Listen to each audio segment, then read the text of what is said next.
Hello, hello, hello, hello, hello.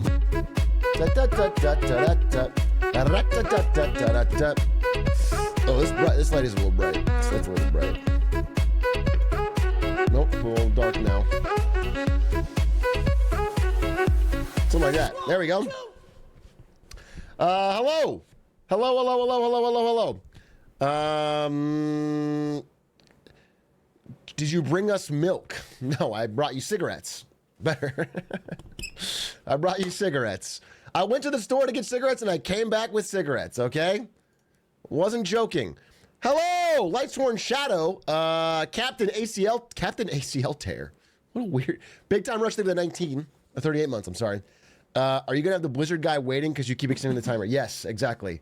Yes, I plan to tell the Blizzard guy, sorry buddy, timer got extended. I want him just sitting there in the call wait, and I just keep punting it back 5 minutes. I am recovering from a pretty fucking serious illness. I was so out of it yesterday. Thinking I'm decently better, but if I sniffle or I cough, clap for me.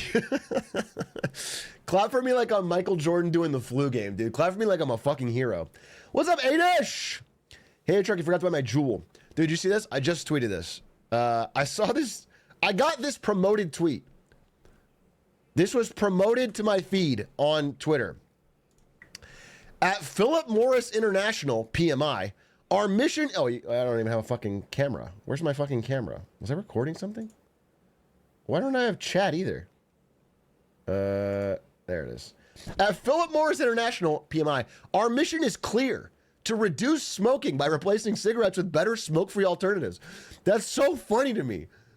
Like, to phrase it like that is so funny because it's like implying that everybody knows that's your mission. I think if you were to poll the average person on the street, Philip Morris International doesn't have a clear mission to reduce smoking. They're the #1 cigarette sales company in the world. And they say that on their website, so I just tweeted this response. I just opened up their website and the top thing on there is we're the leading manufacturer of cigarettes in the United States. We've held since fucking 1983. It's like, what are you talking about? This is your mission is clear to reduce smoking? I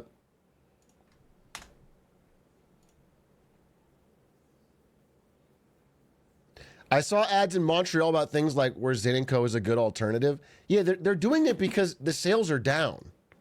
Right, so if you pull open this is cigarette sales in billions. Obviously, they still sold 613 billion cigarettes last year. So they're still like making money from it, but consumers aren't buying it as much. So they're pretending like this is their mission, this is their goal the whole time. No, they're just desperate. You know, they're trying to like switch to Zyns and stuff.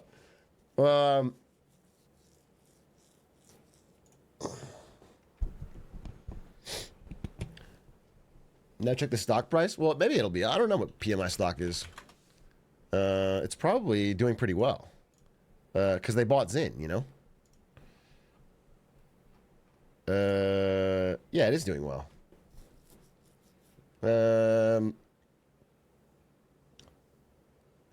As a Scandinavian, the Zyn craze is so peculiar. Everyone knows it's bad for you. What? Excuse me? What the fuck are you talking about?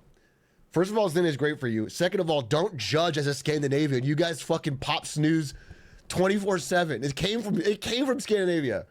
You guys are doing it all the time. And you're like, no, we don't do that unhealthy. Yeah, of course you do. Of fucking course you do.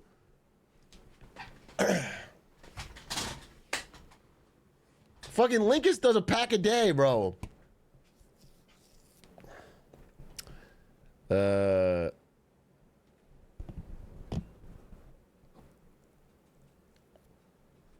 Quasbears, think of the 12 months, think of the 18 months, I'm sorry. Scandinavians got us addicted. Well, they just invented it, right? It came from here. Nicotine frees your mind. Listen, whatever. People are doing Zyns.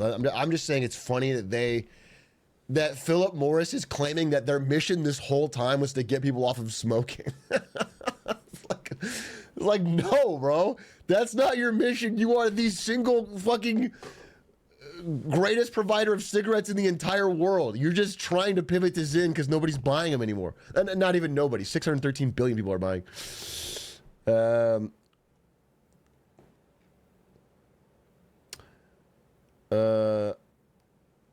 You think they made the screw? You thought Philip Morris made the screwdrivers?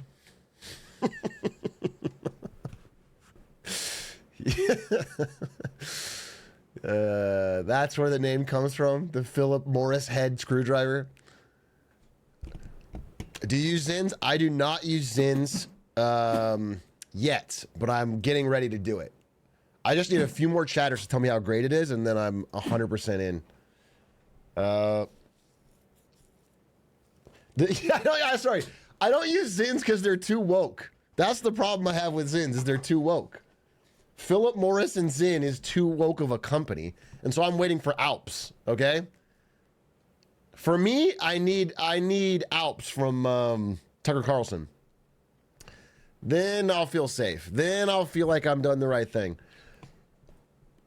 Big A, Freddie Freeman just hit his 4th consecutive home run in his World Series for the 6th consecutive World Series game runs. Thoughts? Well, I was there for, what, 2 of them? I went to the Dodgers game with Stans and Ludd. It was a lot of fun. It was a lot of fun. Although I got to tell you guys, did I tell you this already? I think Ludwig undercharged me. I think Ludwig big dogged me, dude. Even though I have money, I think he big dogged me. Okay, I told you guys this. Okay, I don't know. Never mind. But anyways, a lot of fun. It was a good time. I'm glad they won, dude. Being there, you know, in great seats at a Dodgers game, in LA, LA wins was awesome. It was a blessing. Did you do the 999 challenge in the game? I have no idea what that is. Is this some TikTok thing? What the fuck is the 999 challenge? Dodger Stadium's so nice. Well, I'll tell you this. This stadium is really nice. The fact that it has a mile of parking lot in every direction is an American failure. Wait, it's 9 dogs, 9 beers in 9 innings. No, I did not do that. I did not do the 999 challenge.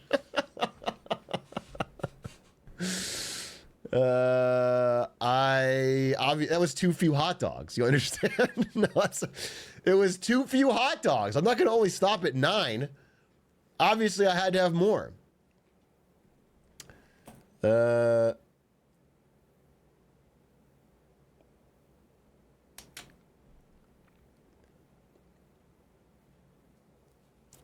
was also built over a Latino neighborhood, so I think that's cool. Yeah, that was the coolest part. It's like you really feel that energy emanating from the underground. Get out of here, you Euro trash. Parking lots are what makes America America.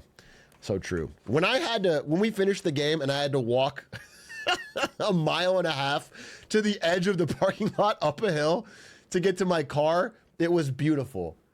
And even though I don't even live that far from the stadium, the fact that it was wall-to-wall traffic going in and out as they tried to get 30,000 cars, it was just beautiful. It was chef's kiss.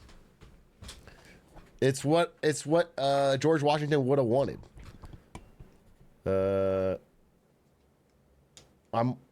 Public transportation is too woke. I agree with that. But we could fix that. Like, what if we had a bus, but then we put like, I don't know, like a big boobed gamer character, you know, or whatever. What's not woke? We put like, Laura Croft, the old version, and we put that on and that's on the bus, right? Do you understand? So now it's like not woke. And everyone gets a free Tucker Carlson Alp when they get on the bus. Now it's like, okay, now we can get behind it.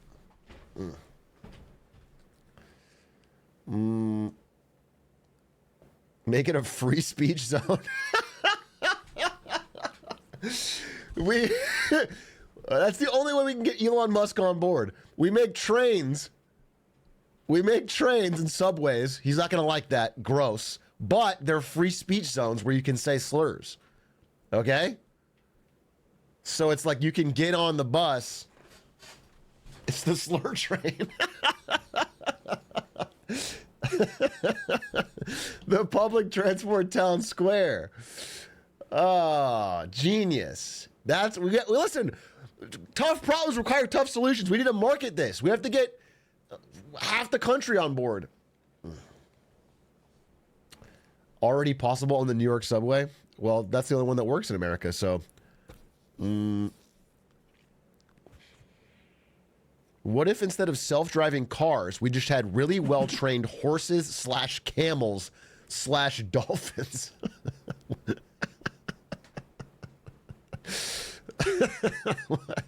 Huh. Okay. Okay. Well, he might be spinning. They're really well trained. So what? I'm not saying you couldn't train a camel to run a certain route, but are you saying that you would get on a camel and you would tell it, "Hey, I want to go to Times Square or something," and it would just know and take you there? Or I would get on a dolphin and I would tell it, "I need to go down the coast to Washington, D.C." Okay. So, okay. This is interesting. I'm not trying to... There are no bad ideas in a brainstorm. So funny. I used to have to do this. I would host these brainstorms for marketing concepts at NVIDIA. And, you know, to be a good brainstorm leader, you cannot shoot down ideas. But I love to shoot down ideas when I think they're stupid. I love to do it. I had to learn you can't do that. Like it was something I had to learn. And so it would be very tough for me sometimes. And you have to be like, no, there's no bad idea. And then someone would give you an idea that's like really bad. And you have to be like, okay, let's write that one down. And they put it on the whiteboard or something. You'd circle it. Interesting. Does that expand in a different, like, I would have to do that all the time.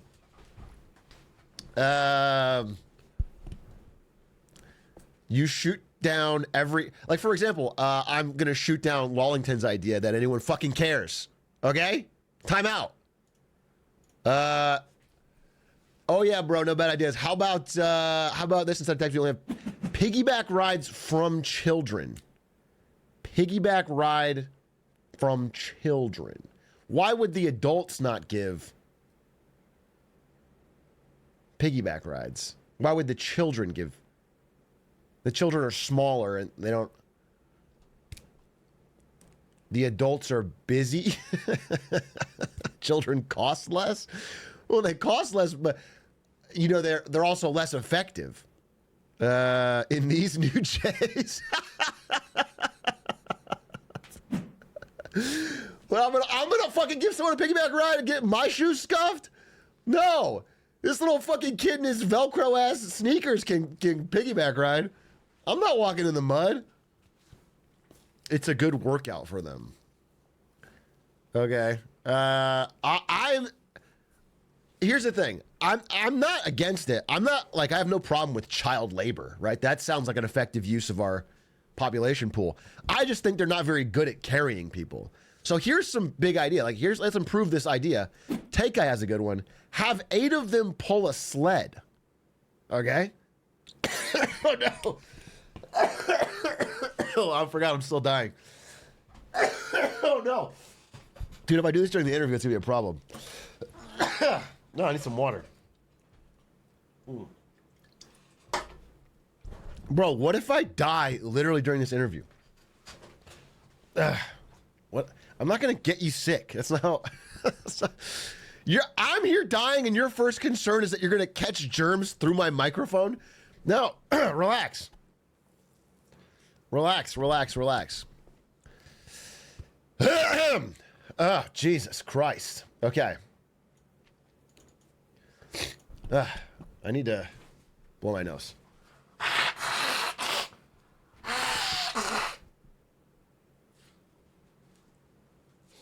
Honestly, I'll be honest with you, chat. I almost would have skipped today because I still am a little sick. But we had this time scheduled, and I know he's busy with a lot of book tour stuff, so I had to power. I'm really doing a flu game here. Do I need info on his book to understand the interview? No, I'm gonna explain it. It is this book. Oh, I don't have the cover. It would be nice to have the cover. Shit, did I lose the cover? Well, I'll get a picture.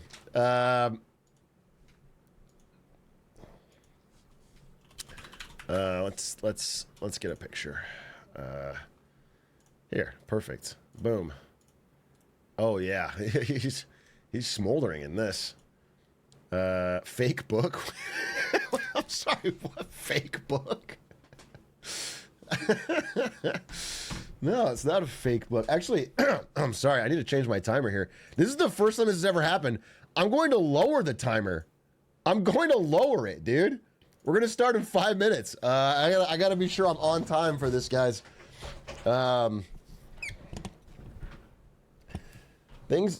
Miracles really can't happen. Miracles really can't happen. Dude, I'm sickly. I'm as sick as a dog, dude. All right. Okay.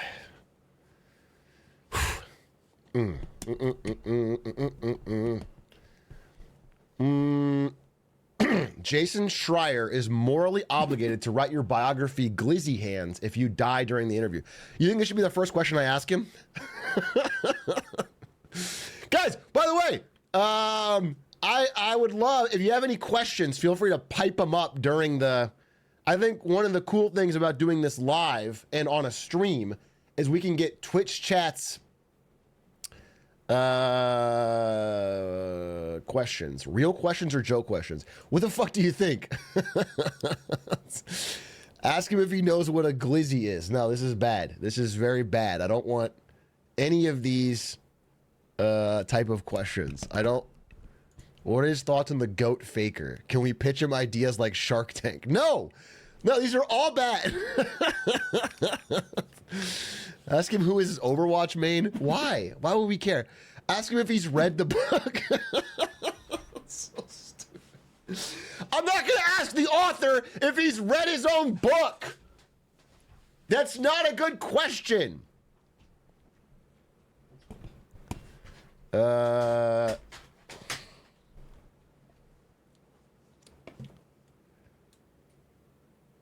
Ask him what he does for a living. Oh, these are terrible questions. These are terrible questions. Ask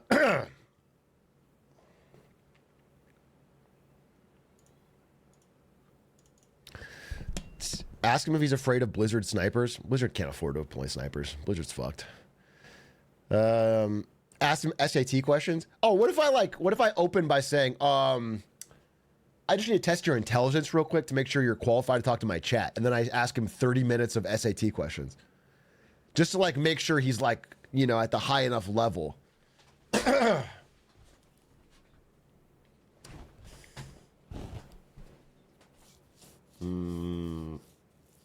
Change McCree back for me, please. He doesn't work at Blizzard. He wrote a book about Blizzard. I'm not going to ask him to change McCree back to the name of a sex offender so that you can play him in a game that is basically dead. That's not a good use of our time, right? That's not,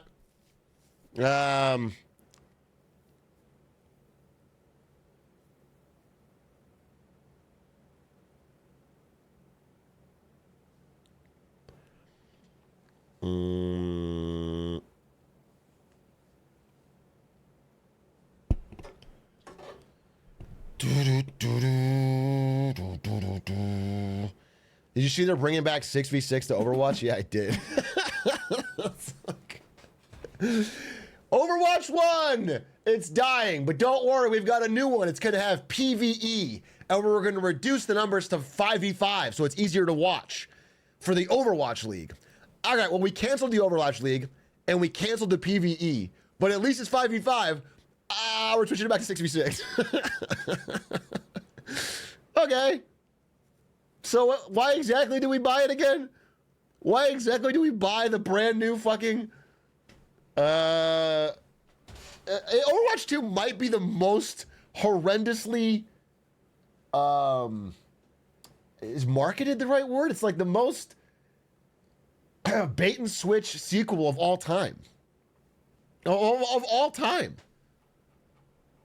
Okay.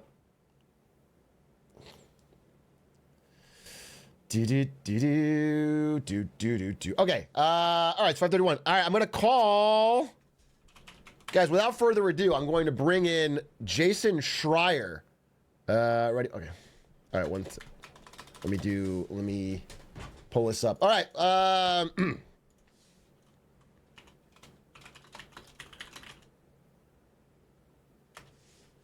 Okay. Cosmetic timer? No, I have 10 seconds. I have 10 seconds.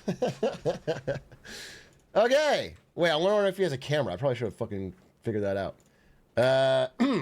Ladies and gentlemen, without further ado, we are going to be interviewing Jason Schreier, acclaimed games journalist and author of Play Nice, The Rise, Fall, and Future of Blizzard Entertainment, a book that I recently read and really, really enjoyed. He was gracious enough to join the broadcast. Without further ado, let me bring on Jason Schreier. I'm going to call him right now.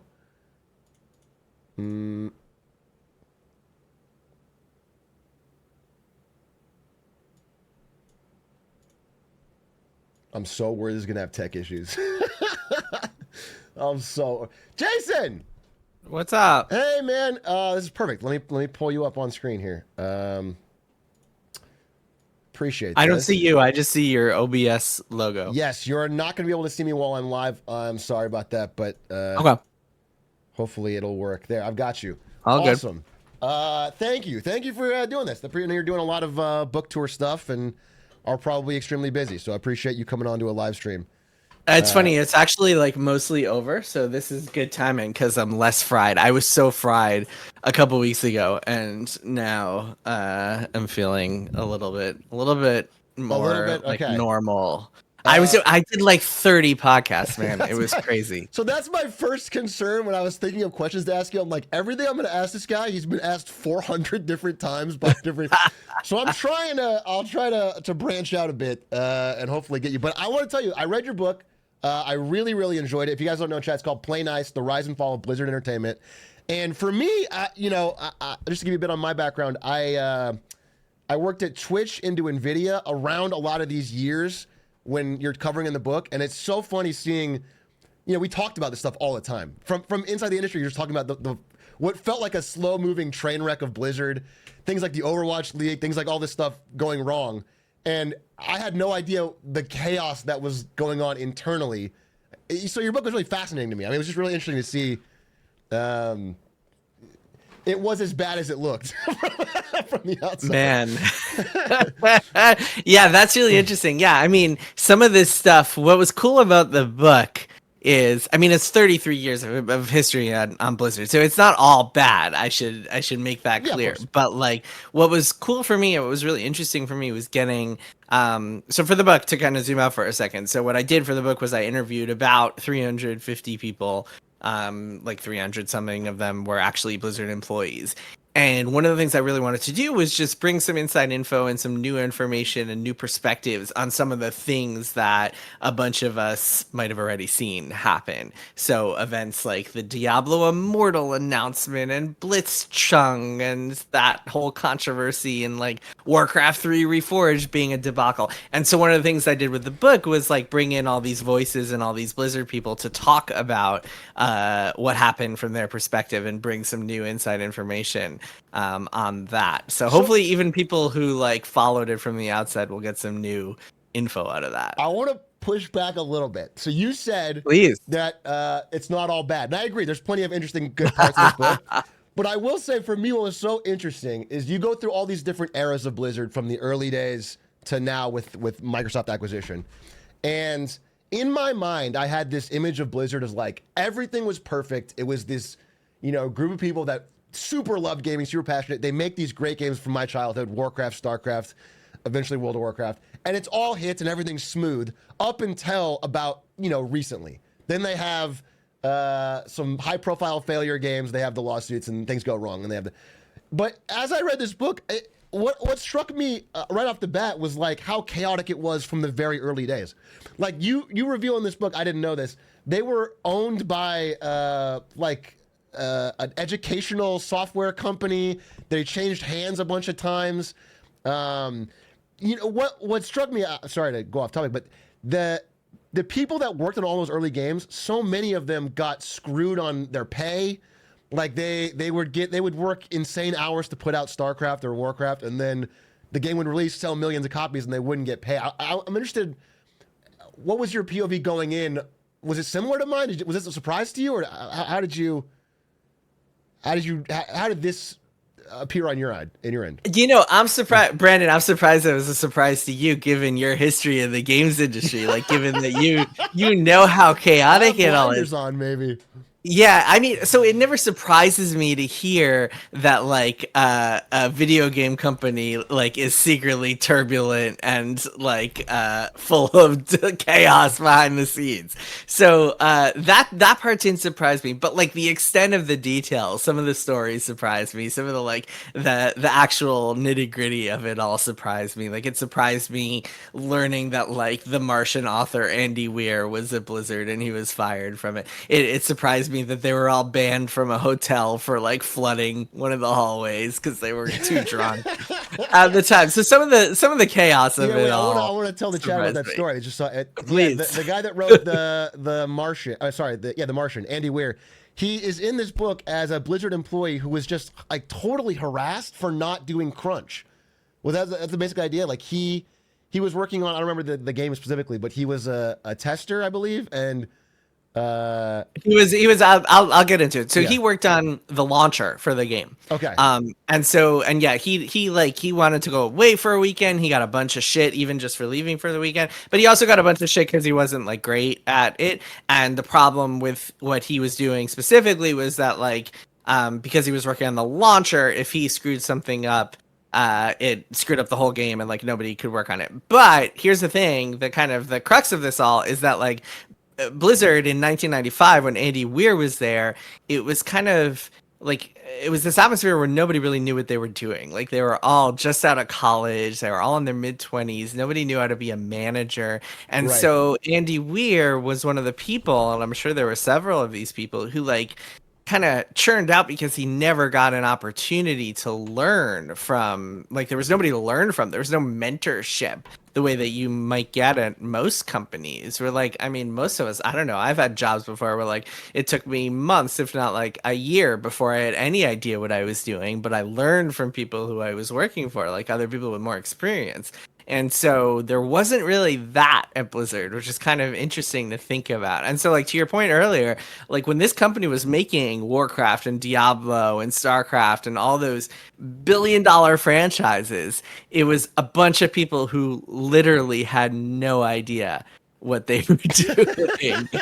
It's wild to think about. I mean, they like kind of stumbled into becoming this like hit factory, this Pixar of video games. It's fascinating to me. It's so funny. It reminded me so much. I mean, as I was reading the book, I got so many flashbacks of like the early era of Twitch as it was starting, working inside that as it was blowing up and then Amazon bought it. And there was a part, I underlined a bunch of things in this book and I realized I have no way to find what I underlined. So it doesn't help me at all. But you got to use Post-its. I remember I should use Post-its. I remember the line basically. You said, it was a Blizzard employee basically saying that the only way to rise up at the company was to like go out in Vegas and like party with the higher ups and like, and I distinctly remember that feeling at Twitch. Like in the early days, there would just be people that were in this kind of bro culture at the top. And if you didn't go out drinking and partying and like gambling, and like there's no way you were getting noticed to get bigger projects or moving up. And it was it's just like a classic tech and gaming thing. And I think like, it can suck to be like a dude who doesn't want to participate in that. But it really sucks being a woman because you can't participate in that. And like for women who work at the company and for women who work at a lot of these male dominated companies, it can be really a struggle. Even if you're not like some of these companies, including Blizzard, have issues with like blatant sexual harassment and discrimination and misconduct, and that sort of stuff is heinous, obviously. But even more subtly and more systemic and much more common is that idea of like it being this boys club at the very top, and you can't even like there's no There's path no to avenue in. success. Yeah, yeah. Yeah, Yeah, and it absolutely. fucking sucks. Yeah, it really sucks. And so like the stuff I was laughing about earlier, like I'll always, I mean, as ridiculous and insane as like the hotel band story or like the Andy Weir stuff, like some of the stuff is kind of like it's I can laugh at it, but some of the other stuff, it's really, I mean, especially the discrimination and the boys club culture and the way it affected women, nothing to laugh about there, and it really sucked for a lot of those people who just like didn't have a chance to succeed at Blizzard. And I should note here that like the same is true of pretty much every gaming company in the 90s. There were very few that treated women or even had women employees like to treat No, absolutely. That was equitably like at the that Booth point. Babe era at E3 and all. It was just way more blatant and yeah, absolutely. I wanted to zoom out a bit. There's a lot of questions I have about Blizzard, but I was hoping to open a little bit more with. I wanted to get your high level thoughts on the gaming industry as a whole right now, because it's such an interesting time. And, you know, if you ask some people, they'll say there's layoffs everywhere. It's chaos. It's the industry is dying or dead. It's a total, you know, crapshoot. Don't go into it. Avoid at all costs. And then you've asked other people, it's like, it's never been better. This is like the greatest time in gaming history. We have tons of new games. Like where do you land? What is your POV on the gaming industry in 2024? Where are we at? What's going on? Yeah, it's good timing with this crazy Concord news I saw today. that. I'm sure you saw that. Man, wild. For people who didn't see, Sony shut down Firewalk Studios, which is the company that made Concord, which is a game that was such a flop that Sony like pulled it from release less than 2 weeks after it came out, which is bonkers. Yeah, I mean, I it mean, if feels like Concord can't make it, what hope did? God, man, it's like God, that game. It's so funny. My Twitter feed is full of people being like, "Go woke, go broke," but it's like if you're like a mediocre online shooter, of course you're not gonna like do it. Yeah, There's it's nothing funny because you could imagine like if Concord had the edgiest male characters, female characters with huge Laura Croft like, it would not have sold any better. It would have been, you know what I'm saying? It's not like that was the problem with this hero shooter. Oh, I'm sorry. I keep changing your volume. Give me 1 second. I have okay. to normalize it. We should have done a sound test before I started. I'm learning. This is my first author interview live, so we'll figure it out. I'll have to bring you back. I read Blood, Sweat, and Pixels too. I love it. I mean, Oh, thanks, we'll man. get you for the next one. All right. How's my sound? Should be good.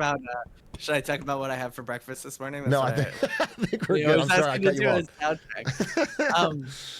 Okay, so as far as like the overall industry, I would say that from a gaming perspective, from a gamer's perspective, I feel like I am constantly like inundated with cool things to play. Like just now, right now, I'm like juggling so many cool. Like I have Metaphor ReFantazio, which I've been spending so many hours in. There's like a sequel to Case of the Golden Idol coming out, which is one of my favorite games. I'm super stoked about that. There's just so many good games to play. Like this year has been full of bangers, from like the big Final Fantasy VII Rebirth to like the small Animal Well. It's just so many cool games. From an industry perspective, I cannot imagine ever recommending that like a friend or family member join the video game industry. It just seems so bleak. And one of the reasons for that is this glut of awesome video games, because it's so hard to stand out on the market because there's so many cool games. And so it's like we're just in this era where it's impossible to make something cool and then have faith that you'll actually be able to sell it. It's just competing with everything else, and it's really tough to stand out. It's really tough to get noticed. There are other problems too. I mean, another problem is that like so many people are, in addition to all of these cool new games that are constantly coming out, are playing the old games like Fortnite, GTA Online. I mean, they're now decades old, some of these games, and they still have just the insane vice grip on live service. I mean, it feels like, especially devs that are trying to get into live service have been hit the wall of Fortnite, Counter-Strike, Dota, I guess Valorant, more recent, League of Legends. But like these games that are just this ironclad in their top spot for years and years and years and years. Yep. Yep, 100%. Yeah, it's crazy. So it's like games that come out today don't just have to compete with like the other big games that are coming out on the market like this week, this month, this year, but also the games that came out 5 years ago. Like that was unheard of even a decade ago. Like there was some level of like always online games. Obviously, World of Warcraft. World of Warcraft is about to turn 20, so that's always been around. But like it wasn't quite on this scale. And Fortnite, especially, Fortnite has really become like the hangout space for a lot of people in like that kind of, I guess, Gen Alpha, like teenage years. For a lot of those people, that's all they do is like you go to school all day and then you come back home and you just hang out with your friends on Fortnite rather than getting the new Assassin's Creed or whatever. So yeah, it's really tough, and Yeah, that's one of the reasons there's so many layoffs. what, um, that's an interesting thing you bring up because it feels like not just Fortnite, but Fortnite and Roblox. Maybe Fortnite a little older and Roblox a little younger, but that they've become like I don't know the right word for it, but like meta games where they they have these tools where you can remake almost every popular game in them. And so there's no reason for someone to leave Fortnite or the Roblox world when they can play 600 new games a day for free in the game itself. I mean, I don't know if you've ever explored some of the stores there, but they have like straight rip duplicates of almost every popular gaming format. They have Sonic and like they have games, and it's completely unexplored and undersued, I think, which is crazy. I think they're due for a really big lawsuit. Yeah, yeah. Um, Yeah, it's true. It's 100% true. And like one of the problems with these service games, I like to call them forever games because you can literally you could just play these things forever. And in the case of Roblox and Fortnite, you could be playing the games within them forever. So, yeah, I'm not really sure like if I'm a video game company trying to come out with a new game today, man, marketing is like, I don't know. You tell me, what are the marketing tricks? How do you even get people so to notice you? it's so interesting. I have been thinking about this lately, and what's interesting is from the consumer POV though, you could argue that it's never been a better time, right? Like Yeah. there's so as you mentioned, there's so much good stuff. And just speaking of Roblox, I don't know if you're familiar with the story of Lethal Company, that game that came out and really it sold. I don't know. I think they did 50 million. Did crazy. It's a total solo dev, and that guy is a 17-year-old furry who learned everything from being a Roblox dev. He just grew up playing Ah, Roblox as a kid. He learned how to be a game dev. He launched his own game, Lethal Company, and it's outperforming AAA games. And it feels like this is an era of indie and solo devs kind of striking back because the dev costs have gone down so much. You can use the internet to find an artist, or you can do it all so much cheaper. And so maybe it's just a reshifting away from these big, massive AAA, huge studios because they just can't guarantee the money anymore. It's kind of like Hollywood. What's happening? yeah, Uh, 100%. And I think that can be a really good thing.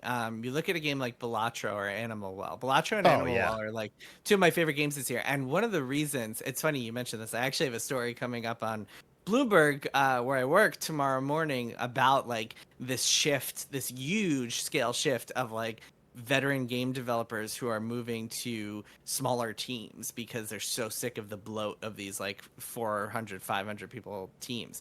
But anyway, so the thing about games like Balatro and Animal Well, which again are two of my favorite games of this year, both were made by a single person, which means they are both super cheap to make compared to yeah, these AAA extravaganzas. And as a result, and here's the important part, they can take huge risks. And so, like a game like Balatro, no AAA game would ever make that. A game like Animal Well, no AAA studio would ever make that. Like in Animal Well, some of the secrets are impossible to find. Like some of the secrets will never be found unless you work together with people on a Discord or like look it up or something like that. right. So these are games that like no Ubisoft or EA or Take Two would ever allow to be published because they're too risky. And so, because the people who actually made them don't need to sell 10 million copies to break even, they might just be thrilled with like 50,000 or 100,000 copies. Therefore, they can take more risks and make cooler games as a result. It's like it's a a win-win for smaller companies. The downside is that it's much harder to get good marketing. It's much harder to get noticed, as opposed to like everybody's going to notice the next Ubisoft game, Star Wars Outlaws or whatever. And Balatro, there was a chance that nobody would have ever noticed. Right, you that. can get lost in the 50,000 games released a day. Exactly. Yeah. So that's kind of the risk, but there is a good kind of there's a lot of good reasons to go smaller and try to make something on your own, or just kind of like with a smaller studio, and try to find a smaller, just work on a smaller scale than these AAA monstrosities. Yeah, so you know, Animal Well is an interesting example if we're going to talk about marketing in gaming, because I do think one area is content creators and influencers, and the way Animal Well partnered with Donkey to get the word out there. And it does feel like that's something that maybe the studios or the older studios are not adapting to as well as they, I mean, I guess they sort of have in recent years. Animal Well, so it's Donkey. Donkey actually, he started a company called Big Mode that actually published Animal Well. So Animal was quite literally, it was published by Donkey's company, not just, it wasn't just like a marketing partnership or something like that, which I thought is brilliant. It's funny when people when Donkey announced that he was going to publish games, I saw a bunch of people, like colleagues, peers, whatever, I saw people criticizing him and being like, what does this like YouTuber know about publishing games? Just because he can criticize games doesn't mean he can publish them. And I tweeted something like wait until all these people criticizing Ducky, like wait until they find out who's actually in charge of these video game companies, like people who worked at McKinsey for 5 years, they have no, and then, like failed their way up. Yeah, right. Like people who like, oh yes, my kids play Fortnite. We should make one of those. Oh my god. So yeah, I mean, I think I like Donkey a lot. I think it's really impressive that he was able. His first game is just like an all-time classic, which I think is hit it out the park in your first one is pretty crazy. But I mean, you know, not that he made it. I should be clear. It was made by Billy Basso, a solo dev who had a bunch of experience before this. But Donkey's first published game, really impressive. I mean, you know, you made a distinction between marketing and publishing, but it's so interesting from, and this is my limited POV, that's like in the modern day, that's like the main thing the publisher is bringing to the table. Like, it's really easy to get set up on Steam and get your game out there so someone can buy it. It can get it all set up, and people aren't buying in stores anymore. You don't need all that logistics. So the publisher is what's bringing you is marketing. That's like their main value prop. Well, I would say they have other value props. So a publisher, so funding is the biggest one for a lot of companies, for a lot of the either game studios that are like owned by a Ubisoft or an EA, or they have a publishing deal. A lot of times funding is the biggest one. In this case, I don't think Big Mo did any funding, but there's other stuff too. I mean, marketing is a big one for sure, but there's also like PR, which is a part of marketing, but not like it's a very different kind of. They're tied together, but it's a different world, and usually requires different people. But also like stuff like certification, which is when you deal with the console manufacturers and you have to kind of go through their compliance testing to make sure you can actually get your game on PlayStation and Xbox, or like distribution, different kind of you might have, if you're a solo indie developer, you might not know anybody at Steam, but like your publisher might have the contact who like knows how to help you out and troubleshoot if something goes wrong on your Steam page. So there's a lot of stuff like that, like kind of totally stuff. Yeah, yes, I'm not discounting that. I'm just sort of saying, like, in my experience, we'll be talking to some publishers through some stuff I've been working on, and that stuff feels like it's getting more and more. The word might be commodified. Like, it's just, you can pay money, you can get it done. But the one thing you can't do is get someone to care. You can't get attention. Attention's very hard to get on your game. And so, you know, I made a video when Donkey first announced. I really think it's there's a lot of power to it, because he, unlike many other publishers, can get 1 million people the day of your launch to watch a video showing how great the game is. Like, that is a power that is like, I think underrated by some of these older studios, that is becoming more and more obvious. Yeah, you're Yeah. 100% right. And I think that like the Activisions of the world are still a very old school. I mean, you look at Call of Duty. Call of Duty has a pretty strong marketing machine behind it, but a lot of their activations, a lot of their kind of infrastructure is built around TV commercials and a lot of Yeah, traditional older stuff. Yeah. marketing. And yeah, someone like Donkey, I mean, that's incredibly powerful and it's 100% free for them, and it's a smart move. And I also think what is really smart about Donkey's approach is that like he's a guy who has built his entire brand, his entire career on being honest to his audience. And I think if he made a shitty game and tried to Oh yeah. shill it on his platform, like it would be so obvious that like, and he would just lose trust forever. So like I think for him it was risky for him because it really had Oh to be yeah. a If the game was a game. stinker, it would have Obviously been. it was. Yeah. Yeah, and that makes it even all the more impressive to me that he was able to pull this off because like it's not just that Animal Well was like another good game, like another solid game that came out like 7 out of 10 or whatever. Like this was one of my top 5 games of the year. Like it's an all timer. I thought it was incredible. Like the mysteries, the vibes, the like for people who haven't played Animal Well, I mean you have to play that. It's so good. Yeah. Yeah. Absolutely. And then even unintentionally, you have things like Northern Lion and Balatro, which is basically like an unofficial influencer campaign where he has probably sold more copies of that game than they ever could have paid anyone to do. So it's just interesting. It's fascinating to me how that's shifting and changing. Yeah. Um, and But you're right. yeah. Platform, like having someone with a platform being able to talk about your game is a value that I think is really important. And yes, definitely why people go to publishers is like because they wouldn't even know where to start. Like most indie developers I know, like would have no idea where to start. It's funny. There's a lot of parallels between book publishing and video game publishing, and one of them is that like in book publishing, you really have to the author has to do all the marketing themselves, which is really interesting. How does And that work? I mean, I'm kind of fascinated. Did they like when they give you an advance or money to write a book? Do they want to know that you have a way to market it before? Like, what is their process? Do you want me to tell you the whole story? Yeah. I mean, I can go way back to the beginning, and I like, would love to know. get way I think in depth. that's fascinating. Okay, cool. Yeah, so you're ready. I mean, you were worried about asking the same questions. This is not. We'll go in territories that I have not gone into before. Don't worry. Okay, I got you. cool. I got you Awesome. covered. Yeah, I'm telling you, I have all this energy now just because I like. So I was on tour a couple of weeks ago, and then last week I was just home, like back, not doing anything, not doing podcasts, like nothing. And so now, other than my regular podcast, Triple Click, which by the way, check out Triple Click Podcast for Check it out. if you like hearing me talk, you want to hear me talk to my buddies Kirk and Maddie every week.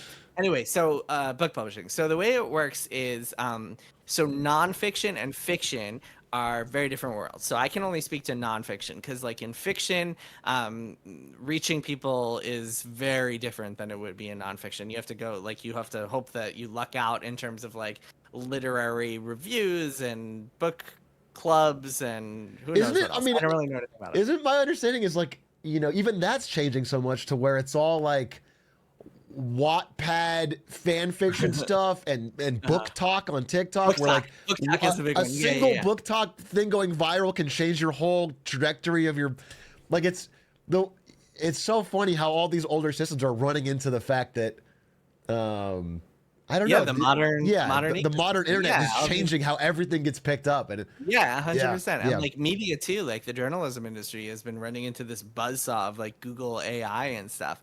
But anyway, so fiction, that's not a world I'm super familiar with, but I can speak to nonfiction. So the way nonfiction works is so at least in traditional publishing, like anyone can self-publish something on their own. That's another world. But like in traditional publishing with one of the big book publishers to get your books in Barnes and Noble and in indie bookstores and as many places as possible. So I have an agent, and my agent and I, when we were pitching my first book, Blood, Sweat, and Pixels, back in the day, like around end of 2015 or so, what we did was we wrote this proposal. And so what you do is you put together an outline for the book, kind of a summary of the book, maybe a sample chapter, and then a marketing plan. And that in many ways is the most important part. And as part of that, I say, hey, I am an author, or I'm a journalist at the time I was at Kotaku. So I'm a journalist at Kotaku, which reaches X million people per month, and my articles have reached this, and this people. I like included some numbers. I have X number of followers on Twitter, and like it was straight up. It was like I have to prove that I can actually reach people, and that I have I credibility. could, yeah, that's funny. If you're doing nonfiction writing, like why would anyone want to read what you have to say unless you have some level of credibility? And so that was part of my pitch. And then once I did that the first time, I got my first book out. It was a bestseller, so I didn't really have to go through the whole kind of song and Right, dance you've routine. proven it, so they took a risk on you again. Yeah. But I did absolutely have to like go and market and kind of prove myself and should like talk about the book constantly. I actually had for Play Nice, my book that just came out. I had a pretty good publicity and marketing team at Hachette, my publisher, and they were super helpful. But even then, a lot of the PR and marketing is me reaching out to people just because I know all of the games media people. So I Right. like reached out to all of my buddies at like the Besties and NoClip and MinMax and all the other like big gaming podcasts, Giant Bomb, et cetera, et cetera. Yeah. And I was like, "Hey, you want to talk about my book? Can I send you a copy of the book, et cetera, et cetera?" And a lot of the marketing just came from that, came from me talking about it. I also did AMA, Reddit AMAs, and I did a couple of other streams, and I talked about it on my own podcast, and then we did like excerpts. So it's just it's a And grind. It's a hustle. It's like you have to do a it's lot of okay, 100%. Oh my interesting. goodness, it is quite a hustle. But for me, I mean, it was worth it. I mean, my last two. So my first book was a bestseller on like the USA Today list, which I don't even think even exists anymore. But then my last two books have been New York Times bestsellers, which is awesome because that's like the prestigious one. That's I put that in my the big title. one. Yeah, no, Oh, when you're nice. NYT best-selling author, that's why I'm interviewing. It's a big deal, you know. New York Times bestselling author. You know what's cool about that is that like that even if you write 10 more books and none of them sell a single copy, You can always still be. do the rest of your life call yourself New York Times bestselling Yeah. author. Yeah, it's pretty cool. But now I'm a 2 times New York Times bestselling author, so that's pretty cool. But yeah, but the marketing, I mean, I've been fortunate enough and just kind of been on the grind long enough that I built out a pretty substantial platform, and so that helps me sell books because like people know that like, hey, I read Jason's first two books and I really liked them, so I'm probably gonna like Play Nice Yeah. also. Or like they know that I've been doing reporting on Blizzard at Bloomberg, so they can consequently know that they'll like my book. So like I'm in a very fortunate position, which I think is a mix of like hard work and a lot of luck. Can I ask about that? And I want to, sure, you know, it brings up an interesting question, which is, are you in your 30s? I'm 37 years 30s. old. Okay, so I'm in my 30s too. You are what I think is extremely rare, which is someone who has survived a very long time in games journalism. Even more than game development, even more than games journalism is like an extremely, from my understanding, extremely difficult career to like to be a survivor a long time in. And so you've done that. And I would love to know more about your thoughts on that. Like, how did you do that? Why do you think you're an outlier? What has allowed you to survive? Like different, you have to go to different platforms. Like it's just, it seems very, very difficult, and you've done it. So I want to know if you have any advice to people that are interested in it. Like, where is your unique attribute that made that possible? Yeah, I mean, a lot of it is straight up luck. Like, I'm not even bullshitting you right now. So, like, I started my career and I was doing a bunch of freelancing and stuff, and worked at Wired for a bit. I mean, something I've told this story a couple times, but I'll tell you too, which is that like after I graduated from college, which was 2009, I was doing the freelance grind. And freelancing, especially in games journalism, doesn't make much money. No. And the only way I was able to do that is because I got super lucky and found this gig at a website called Patch.com, which was like this local journalism website. And they had all these retail listings, and they had a gig for a copy editor. And as a copy editor, they would pay you $500 a week to like go through 300 retail listings and then just check them for typos and stuff.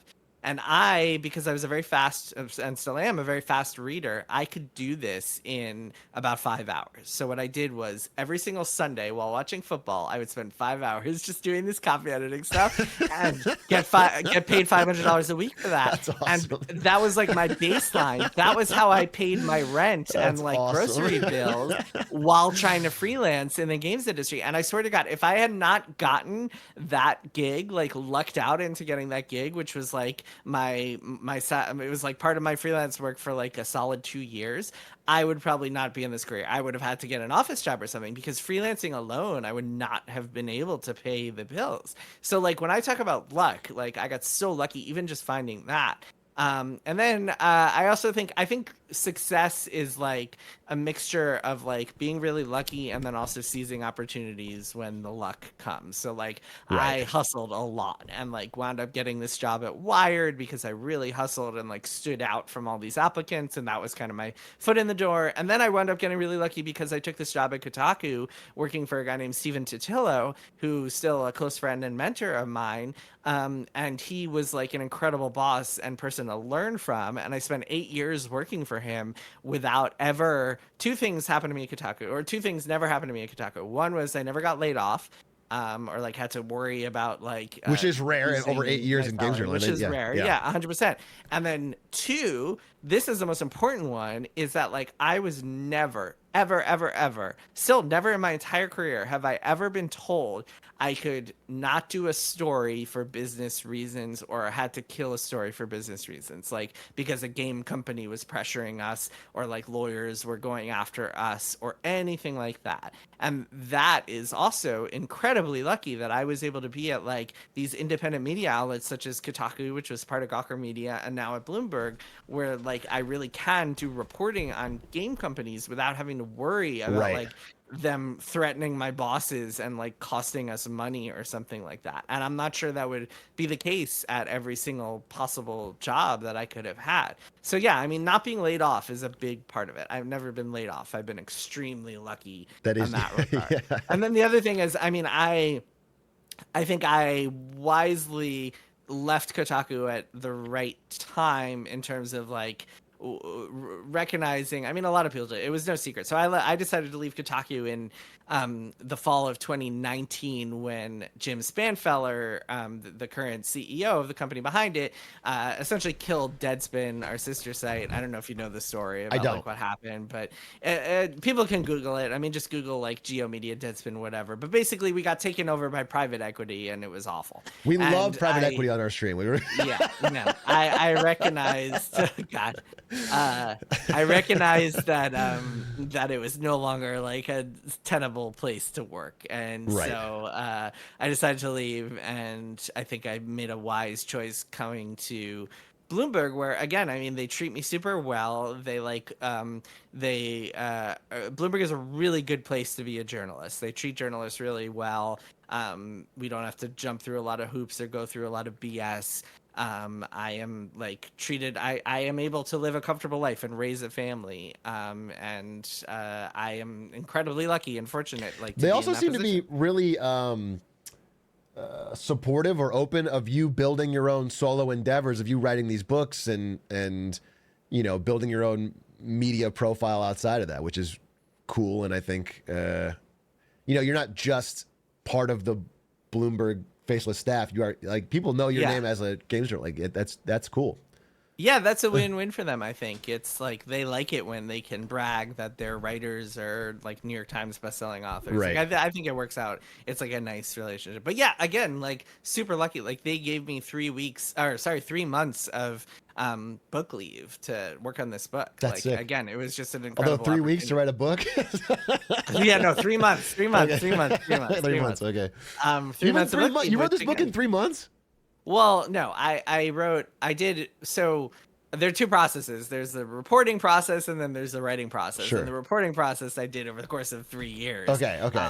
The writing, I would say a large chunk of it I did in 3 months. The rest of it I did in bits and pieces and like different vacations I took from work. Like I Sure. took a Okay. few different weeks off over the years, but no, like the bulk of it You can tell me was if you were in your PJs working on it during work hours. no comment. I'm I not gonna can't leak to comment your on boss. rumors and It's okay if you speculation. were.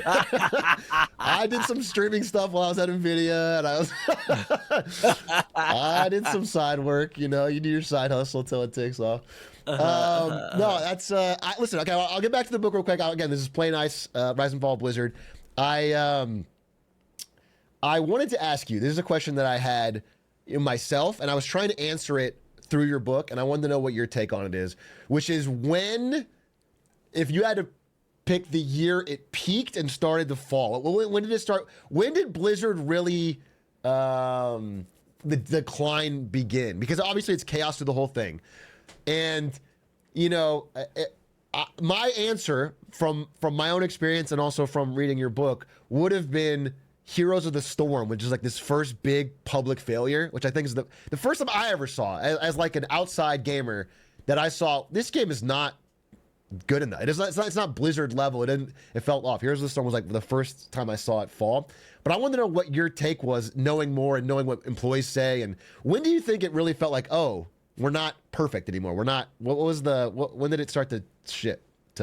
So okay, so the question of like when Blizzard when Blizzard to the outside world became like when its reputation started to be tarnished, that to me is a little bit different than the question of when Blizzard actually started to fall. And to me, when Blizzard actually started to fall is my answer is probably going to be different than most people's. But Okay. my answer is November of 2004 when Blizzard released a game called World of Warcraft. Oh, Um, interesting. so leading up until World of Warcraft, Blizzard was this hit machine that released like Warcraft, Warcraft 2, Diablo, Diablo 2, StarCraft, Warcraft 3, etc., etc., etc. Like all these games, every year or every couple of years, they released a new box product, and it would come out, and each one would be bigger than the last. Then in 2004, Blizzard releases World of Warcraft, and it is like astronomically successful. Like the lead designer and co-founder of the company, Alan Adham, believes that they are going to like his wild estimation is like we're going to reach 1 million subscribers in a year, and instead they reach 5 million subscribers in a year. The company goes from hundreds of people to thousands of Right. people, thousands of employees. They have to bring in armies of like customer service people and community managers and just like all these other developers to work on the game. They suddenly essentially pause development on Diablo 3 and StarCraft 2 because all those people have to start working on World of Oh Warcraft. yeah, dude. I mean, in your book, you talk about so many times where the higher ups are like, "Don't work on that. Come to WoW." They just kept pulling people off of these projects and saying the money maker is the money. Yeah, sorry. Yeah. And so like we have this situation where like this company I've written before. I wrote an article about the for the Atlantic about like the curse of success. And World of Warcraft to me is the kind of the quintessential example of that, of this game that just like turned the company into something else entirely. And for a lot of people, it was good. I mean, they were making money. A lot of people, it was lucrative. A lot of people benefited from that. A lot of people enjoyed the game. Obviously, World of Warcraft brought so many people together, brought together spouses and like longtime friends, lifetime friends, lifelong friends, and like did all these great things. Don't get me wrong. I'm not saying it's a bad game or a bad product by any measures, but it just completely transformed Blizzard. There's a great quote in the book from this guy Sean Carnes who said to me, when millions turn into billions, everything changes.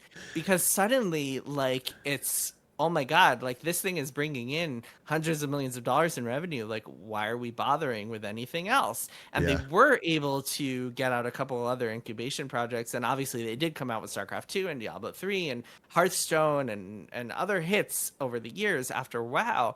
But WoW just kind of irreversibly changed the nature of the company. Like suddenly it had to make games at a different scale. Suddenly it was making games that were not just like one-time releases, but forever games. Right. Like World of Warcraft lasted forever. It's about to hit It's its still, 20th yeah, year I mean, it's anniversary. still going. Yeah. And now if you look at Blizzard, like Blizzard is no longer a box product company. They're a company that works on forever games. World of Warcraft, Diablo 4, Overwatch, like Hearthstone. Those are all forever games. Those are not games that just kind of I like, wouldn't call Overwatch a forever game.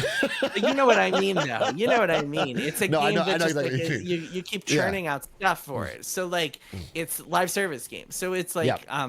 World of Warcraft really transformed Blizzard into something else entirely. And I know for a lot of people, World of Warcraft is Blizzard. Like they associate World of Warcraft with like some of the best times in their lives. And I'm not. My point here is not to take away from that, like or take away from the quality of the game or the achievements of the game. It is a special game. Like I want that to be clear. But Blizzard without World of Warcraft would have been on a very different trajectory. yeah. And I think that like all of the problems that it has faced came from its growth. And I think World of Warcraft was the main reason for that growth. And if you could go back and like kind of look at different forks in the road for Blizzard, the one I would be most curious to see would be the alternate reality where they had never come out with World of Warcraft and just stayed as like a boxed product company. What would that have looked like? No, that's I'm fascinating. That is a fascinating answer. It does make a lot of sense, especially in light of your, the stories you tell in the book about how so much of the company gets pivoted towards World of Warcraft. Speaking of that, again, you tell the whole story of Blizzard being passed around like a hot potato, just so many different people that owned the company. And again, I wasn't even aware of how many different companies owned Blizzard during its, like, it's never really been independent. It's always you weren't aware that Blizzard was owned by a company that was investigated by the SEC for massive accounting fraud. They had like a mini Enron that owned. I'm wearing an Enron hat right now. We could do a fraud thing on this show, but it's crazy how many companies they went through. But the one everyone knows is Activision, where Activision sort of merged with Blizzard, and they became this juggernaut. And the person they know, and perhaps ascribe a lot of the problems to, is Bobby Kotick. So Bobby Kotick of Activision becomes like this mythical evil figure that is like the reason Blizzard went wrong. He is the money guy that I want to know. I mean, it's tough to say because based on your book, that is somewhat true. I mean, he's definitely a highly pressured for money guy, clearly focused on growth. Is it more complicated than that? Is he? How much blame would you put on Bobby Kotick for the ways Blizzard changed and became more focused on monetization and growth? Like, how is Bobby Kotick a hero or villain to you, or where does he fall? Like, where does he fall? Yeah, I mean, I don't really. So, like, as a journalist, I don't really like to look at the world as like heroes or villains, and I try very hard in my books and my reporting to like make it clear that people are people, and even the people who like come off as the most evil and cartoonish are still like human beings. In this case, I mean, Bobby Kotick is a fascinating dude to me. I mean, he is, like you mentioned, like growth is his obsession. Like he is, there's no secret to him. He is not a subtle guy. He is like capitalism personified. Like I say in the book, there's one line I have in the book where like, he goes by Bobby, which seems like a childish nickname, but it belies this very adult sensibility. And in fact, he came out of the womb ready to generate revenue for shareholders. Like that is Bobby Kotick, right? Like this is a guy who talks about. I mean, there are people who make games who care about art, who like want to entertain people and bring people together and make artistic things, and then there are people who just want to make a bunch of money. Dude, and Bobby Kotick is very much honest about that. It was fascinating because obviously I know that dynamic exists 100%. If you work in the industry, you realize that there's the profit people and people that care about gaming, and you need both sometimes. It's not a problem. Yeah, it's not. Again, no heroes or villains. Yeah, what was so funny to me reading your book was how open the Activision people were about it. They did not hide it. Usually people will hide it. They'll be like, oh, you know what? I love the gamers. But let's make some money. That is usually that's what I saw at Twitch, for example. There'd be people that would pretend to care, but they didn't, and whatever. But when you saw the Activision people's quotes in these books, it's like It's like we are selling slop to willing slop eaters. We are like, we don't play the games. We don't care. We could be selling diapers. We could be selling cereal. We're just gonna make a product. We need to make another one every year. You know, it's so interesting. They did not hide it at all. Like they saw it as like a normal thing to do. It's just a job. We're gonna make it. I almost respected it. Eat your slop, Atrioc. Eat your slop. I almost respected the honesty rather than pretending like they cared about it. It was just funny to me. Yeah, it's fascinating, man. It's like I think that's you have these two extremes in Activision and Blizzard. So Activision merges with Vivendi Games in 2007 to form Activision Blizzard, and it's really interesting because things go well for a few years, but at a certain point it's clear that they're like oil and water in terms of values, because Blizzard is a company that believes very strongly in like developer first, like when it's ready is their mantra. Like we'll release games when they're ready. And Activision is the complete opposite. Activision is marketing first, commercial org first. Like we will release Call of Duty every single fall, no matter what. We will release a game every year. Once we identify a hit franchise, Bobby's word is exploit. Like we will exploit that franchise. No, So, yeah, I mean, you talked really... about. I just want to give people examples so they tie it in. You know, Activision was the one who got hold of Tony Hawk and said we have to put out a 50 new Tony Hawk games in 5 years and run it into the ground. They got a hold of Guitar Hero. You know, Guitar Hero had this big spike of success. And we're like, all right, we need 40 new. Yeah, there was a quote that shocked me in your book where I think it was Bobby Kotick talking to the Guitar Hero team, and they're like, okay, we can get out a new Guitar Hero every year. And he's like, that is way too slow. We need a new one every quarter. We need a new one every 2 weeks.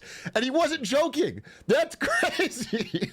Yeah. That's but like crazy. To be fair, one of the things I really wanted to do, it's very easy to look at this story as like good guys Blizzard and bad guys Activision. And I very much did not want to take that perspective, because I feel like the narrative is so much more complicated than that. And something that I think is worth noting here is that like for all of like, if you're an Activision, if you're someone who's an executive at Activision, you look over at Blizzard and you say, okay, great. You guys think games are art. Like you put all this value on like taking all the time you need. Okay, fantastic. But like you guys just took 7 years to like incubate a game and nothing has happened from it. So like, who do you think is paying the bills for you while you do that? So like, there's different perspectives on this. And I think that like the real tragedy here, the tragedy of the latter years of Blizzard, at least from a business standpoint, is the inability of both sides to find room in the middle and to find like a spot of compromise. And because you had so many strong-willed personalities and like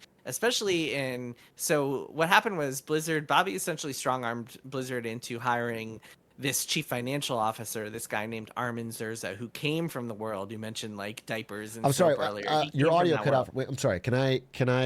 Oh, am I back? You're back. You said the strong-armed Blizzard into hiring, and they heard it, but I didn't. I'm sorry. Okay, so so Activision essentially they strong-armed Blizzard into hiring this chief financial officer. Oh, is this Zerza? This guy, Armin Zerza, and Armin Zerza is a guy who came from Procter and Gamble, like soap and diapers and shampoo, and like he knew how to ship products, which is exactly what Activision. Like Bobby would always surround himself with these like consumer product goods people, these guys who knew how to ship products. And Armin comes in and he has such a different, like a world's different perspective than like everyone at Blizzard, that it completely changes the culture. Cause this guy is like CFO at the company. He eventually becomes chief operating officer of the company. So super powerful at Blizzard. And he's not like, he's clearly like an Activision minded guy who is bringing that ethos to Blizzard. And that causes all sorts of problems for people internally. And I mean, like I said, the tragedy here is just that like these two companies were not able to find. Wait, hello? Did I lose internet? I'm sorry. Yeah, chat. Did it? I can hear you. Am I effing? Did you lose me? No, I've got you. I've got you. But we had a internet spike. Let me. Was it on my end? I don't know. I'm trying to. Let me check my my bit rate here. No, I think we're good. Chat, we're good. Okay, it was on his end. It was on your end, but we're back. Okay. Chat, we're good. Yeah, we're good. They're saying got it's this good. chat. We got this chat. It's rarely ever on someone else's end, so this is actually a huge moment for me. It's usually always, Okay, it was my bad. no worries. I'm not used to. I'm used to podcasting. I podcast all the time, but I'm not used to doing the live stream. No, thing, there's right? always Chat, we problem. good? Yeah. I'm not used to talking to chat. Chat, we got this. Chat, how am I sounding? Chat, how are my levels? My culture anyway, is not your joke, okay? Wait,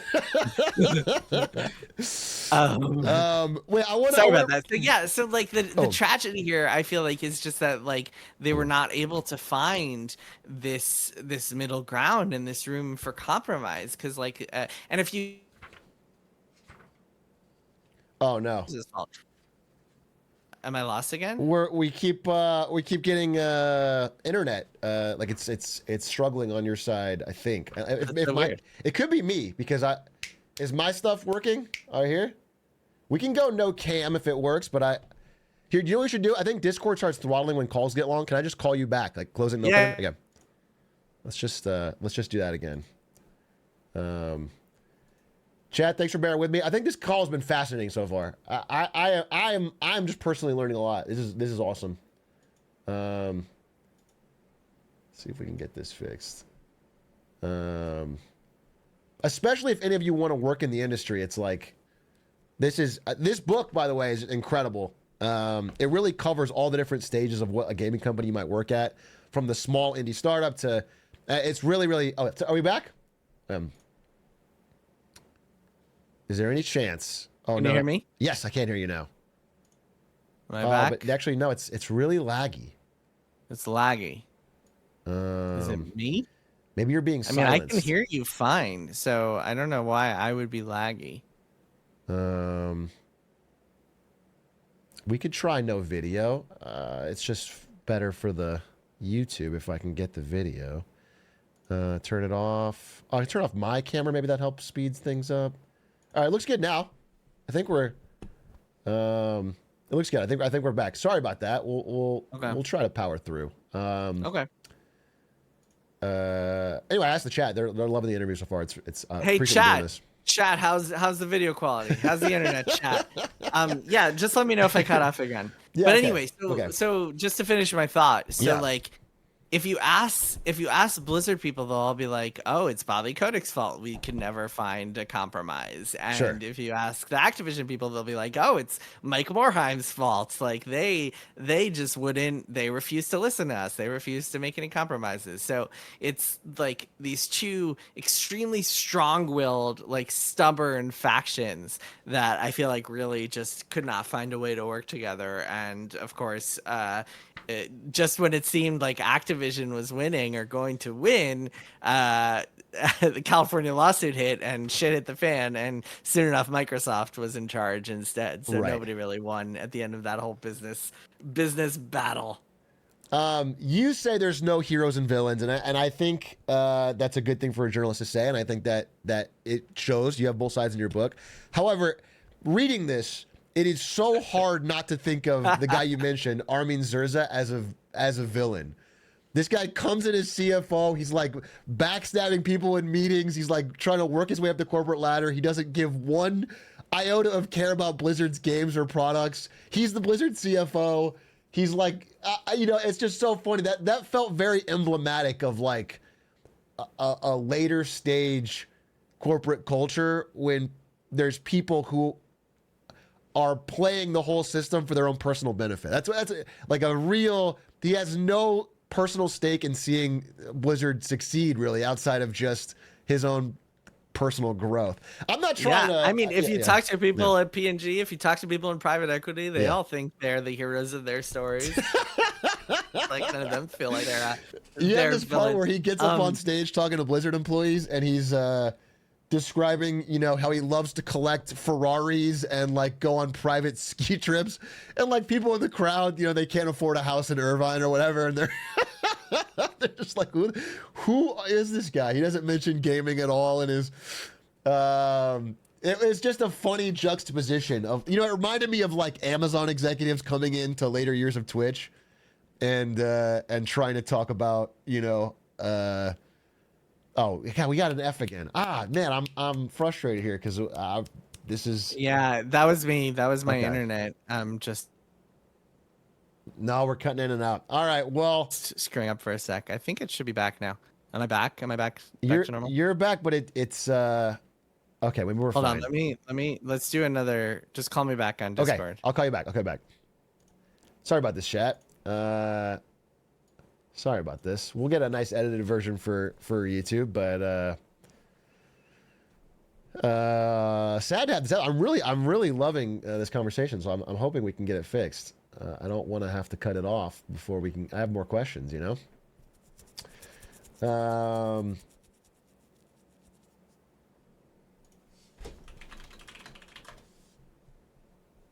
Okay, we're trying it now. Okay, we are back. Okay, it looks crystal clear. It looks actually Okay. It looks way better. I don't know if you did something, but it's way better. Yeah, Check. I just rebooted. Hopefully this works better. Okay. Yeah, I think it's way better. Chat looks good to me. Okay. Chat, how we doing? Chat, chat. All good, chat. You should stream. It's fun. You can say chat for anything. Anytime you don't know the answer to anything, just say chat, and then you've offloaded it. It's like your own personal wrong Google. That is. Don't worry, I get that on Twitter, so I got my own. My own. Worse. I get enough instant feedback as it is. Don't worry. Yeah. So with Armin, yeah, he's a character for sure. I just got. It's funny. He's like he's got this thick Austrian accent. So like Blizzard employees would joke that he sounded like a James Bond villain, but I think he's more like a Game of Thrones character. I'll leave it to I'll leave it to readers to figure out his way up the ladder. It was just fascinating. And I kind of cut off, but I was saying it reminded me of like Amazon executives that would come into later stage of Twitch and like they just did not care one iota, but there was a chance for advancement or something, and so they would use it, and it just became really I don't know, snaky.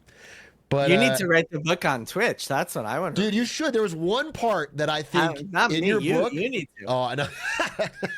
I'm a Twitch streamer. I'm illiterate, so there's no possible way I could write a full paragraph, let alone. You should. But write you read Play Nice. You've asked some specific questions. Like sometimes I've been interviewed by some people who like clearly didn't read the book, which is fine. I don't expect every single interview to read the book, but you clearly did. So I'm impressed. You're not that illiterate. You're literate enough to read the book. It's a low bar in 2024, but yes, I have finished your book. What I wanted to say was, speaking of Twitch and speaking of, I think you should take a look at that story. I think it'd be fascinating to hear from your POV in interviews. But there was one part that you didn't include, and again, I can't even 100% confirm this, so I just want to talk about it. But to me, the most fascinating tale of this whole, the part that I was most personally invested in, coming from an esports background, was the Overwatch League. And you cover a lot of the hilarious highs and lows in this. The one part that I didn't know was that they were going to charge $250,000 for to have an Overwatch League team, and Bobby Kotick comes in and says 20x that or whatever, make it 20 million. You know, I don't even know the math. He said make it 20 million because then we'll attract the real big fish, and it worked. And so all these big sports guys who don't know absolute shit about esports, they don't know anything. They don't know. They just see the graphs, and they spend 20 million to get a team in this league that is kind of doomed from the start. It's not that fun to watch. I mean, it really, to me, that's so fascinating, had so many long-running effects.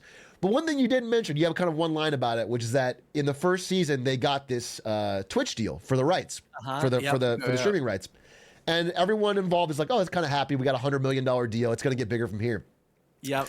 But the story of that deal, from my knowledge internally, is so dramatic and involved. Again, this is, I'm not in this. I was 23 at the time. I'm not in the meeting, but this is what I heard, right? Bobby Kotick came down to Twitch and basically said, we're going to pull the rights to every Blizzard game from Twitch. You won't be able to have Warcraft or StarCraft or anything if you don't give us a good deal on the Overwatch League. That was my understanding, is that he played insane hardball to try and get Twitch to bend over. Because if you really think about it, there was absolutely no reason for Twitch to spend that money. And it had so many negative effects in Twitch for years. Like all their content budget was slashed. It was a big disaster. They didn't make any money back on it. But it was really, for me internally, it caused so much chaos. And if you think about it, like if Twitch said no, what the hell is Bobby Kotick going to do with all these people he promised viewership numbers and like at the time you couldn't stream anywhere else. What they were going to put it on MLG or like it was really funny how he's a good deal maker is what I'll say, because he had no leverage I think, and pulled out the $100 million out of nothing. So I hadn't heard that story. That is extremely like I would believe it because Bobby is like that is 100% the type of thing that Bobby Kotick would have done. He is a ruthless negotiator. I think even he would admit that. He would brag about that. Where I thought you were going with this was the Twitch to YouTube like switch when Overwatch League gave up on Twitch and made a deal with YouTube, which itself just kind of debilitated the Overwatch League. Oh yeah. Well, just knowing Twitch, they would never have renewed. It was so dramatic internally. They hated it from, almost month. Well, once the viewership numbers came in and they weren't that impressive, and they got where it was like, oh my god, we are losing a lot of money on this deal. So yeah, they went to YouTube. I don't know what the YouTube deal was, but I assume it had to be smaller. I don't know. I mean, it was a bigger deal from what I remember. This is me speaking off the cuff, so I would have to really check. No, don't worry.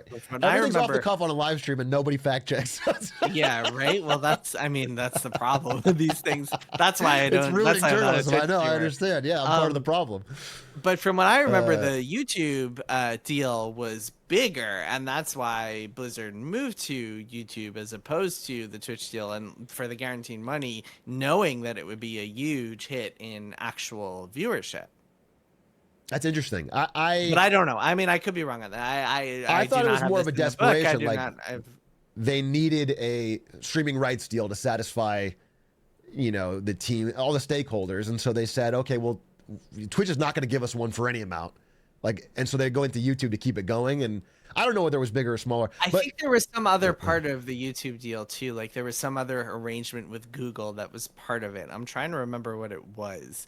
I don't remember the specifics. I'm sorry. I would. No worries. I could review my notes. There was one other part of the Overwatch League. Some other deal. Well, there was some other like component of it. I don't remember if it was. I don't think it was like a mobile thing. It was some other aspect of Google that was part of the deal that like made it worth it for Activision Blizzard as a whole, even though it hurt the Overwatch League. Like it was one of those. Well, all of their esports. I remember Hearthstone esports on YouTube you'd have like 80 people in there sometime. It would be, I mean, they would be having this entire league being ran for the benefit of, a small room watching online. It was, yeah. God. I mean, in general, like esports is such a fascinating, like talk about a bubble. It's really wild. If you ever, another story I would love to see you take a look at is, so, League of Legends is a very successful esport. The World's Championship Series is going on right now. It gets millions of views, doing very well, and Valorant's doing really well. So it's clearly there's some benefit there. Like their audience is still there, even if there's a lot of drama and layoffs and financial problems in esports. But what is so interesting is the rise of people like, I don't know if you've heard of them, but like Tarek and Kadril, who are streamers who have become so powerful viewership wise that they have become where all of these esports are watched. So for example, if you wanted to watch the League World Championship, people go to Kadril's stream. They watch him watch the stream. So Riot is putting on this they have hundreds of employees and all of this multi-million-dollar budget, putting on a broadcast that is for the benefit of this of this one guy in his room. His viewership numbers are bigger than the main channel. Wild. It's That's really crazy. fascinating, and they fought against it, and now they are just like, he has to watch the ads now because that's can still sell to their sponsors. But like Riot is leaning into it because it is the way media is being consumed is changing. They don't want the actual broadcasters; they want the off the cuff guy in his bit. It's fascinating. I mean, to me it is like such a change. And it might bleed over to real sports. I mean, I could see this. Well, have you seen? Are you a football guy? Because like, there's the Manning cast, which is basically that. I've heard of this. I'm.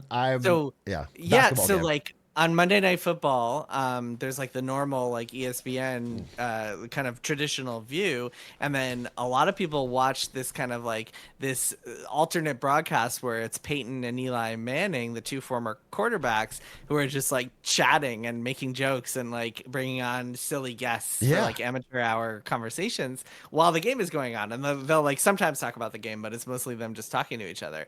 It's pretty cool. It's really interesting. I don't really do it, but like I think I can see why a lot of I people think are that's into where it's the trending, which is just it's yeah. interesting. But it gives, It's you know, like yeah, that less produced content. There's like a certain appeal to that like less slick, the like authenticity or what, yeah. yeah, and it's kind of like you watch sports games these days, and it's just like, why are there still sideline reporters like asking these inane questions and like getting insipid responses? It's just such a waste of everybody's time. And then you watch something like the Manning cast, and it was like, oh, okay, these two people are like actually like they're clearly a little bit stiff. They're like a little bit like unnatural, but the more they get into it, the more they start joking. You can see these brothers kind of Right. like goofing on each other. There's a lot of appeal to it. Yeah. Yeah, I think it's fascinating. I think it's changing sport. Especially it's starting with esports, but I think it will hit, as you mentioned with the Manning cast, it's going to hit bigger and bigger for traditional sport. I think they have so many like legal issues and rights issues that make it harder, but it's gonna bleed over. Okay, wait. I want to make sure if there's anything else I really want. There's a lot of things. Again, this book is called Play Nice: The Rise and Fall of Blizzard Entertainment. I found it to be a truly fascinating read for all stages of like, especially if you want to work in the games industry in any way. It covers, you know, what it's like to be a small scrappy company, what it's like to be a big company, what it's like, you know, it covers all of the different levels through the lens of Blizzard. It's really very interesting. I'm Thanks, man. I have a I'm glad you liked lot it. of things I outlined and covered, but I'm trying to go off memory so I'm not flipping and flipping. Oh man, okay. Speaking of esports, the thing I really wanted to ask you about, and again, if you have time to go, if you ever need to go, we've covered plenty, so I want to make sure I'm not taking too much of your time.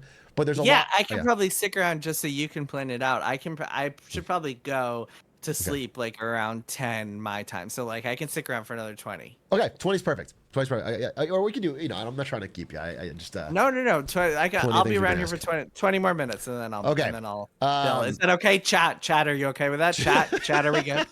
we can also take some chat questions. If chat has any actual questions, the problem is chat will ask you in completely inane questions like.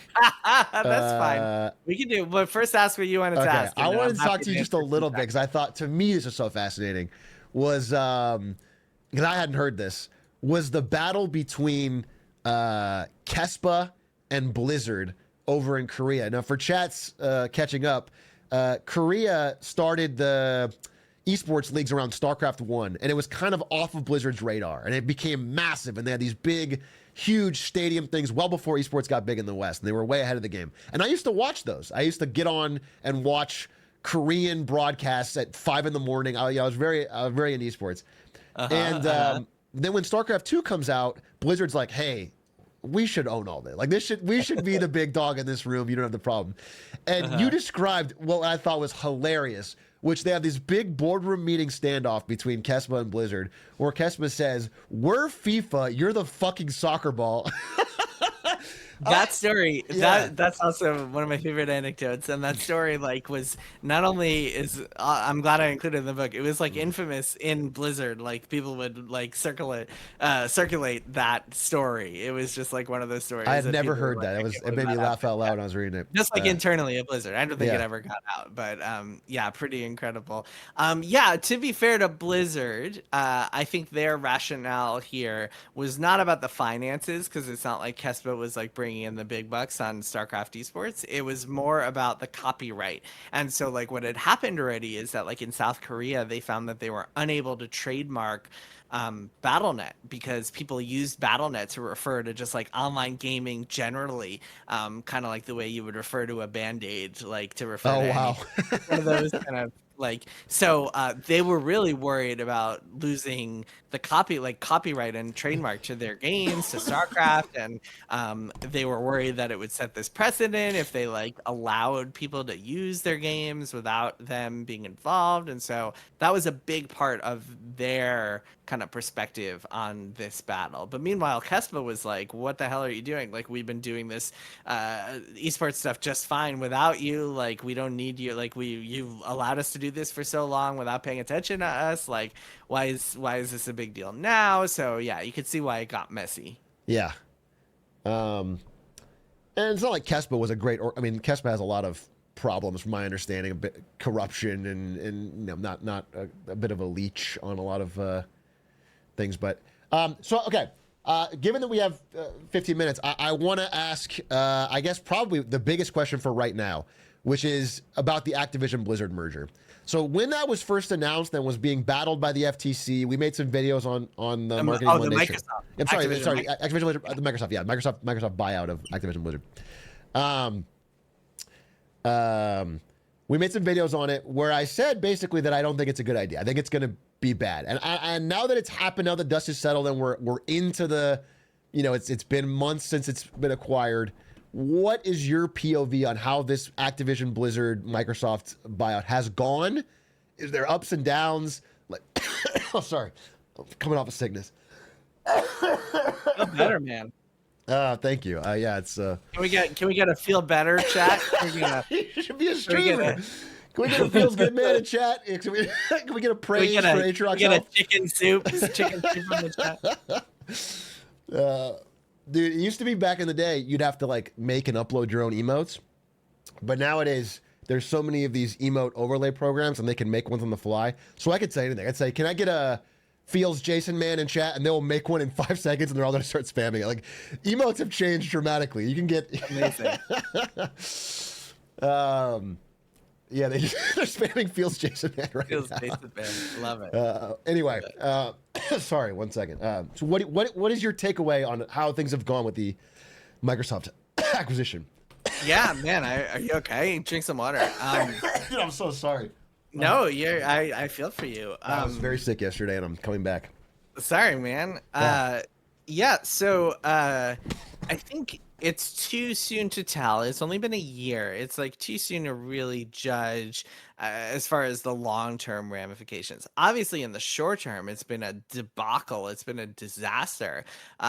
Like almost immediately. So in October, I paint this picture towards the end of the book, but in October of last year, Blizzard people were so happy and so excited. Like they were lining up for selfies with Phil Spencer, who like came to visit them on campus.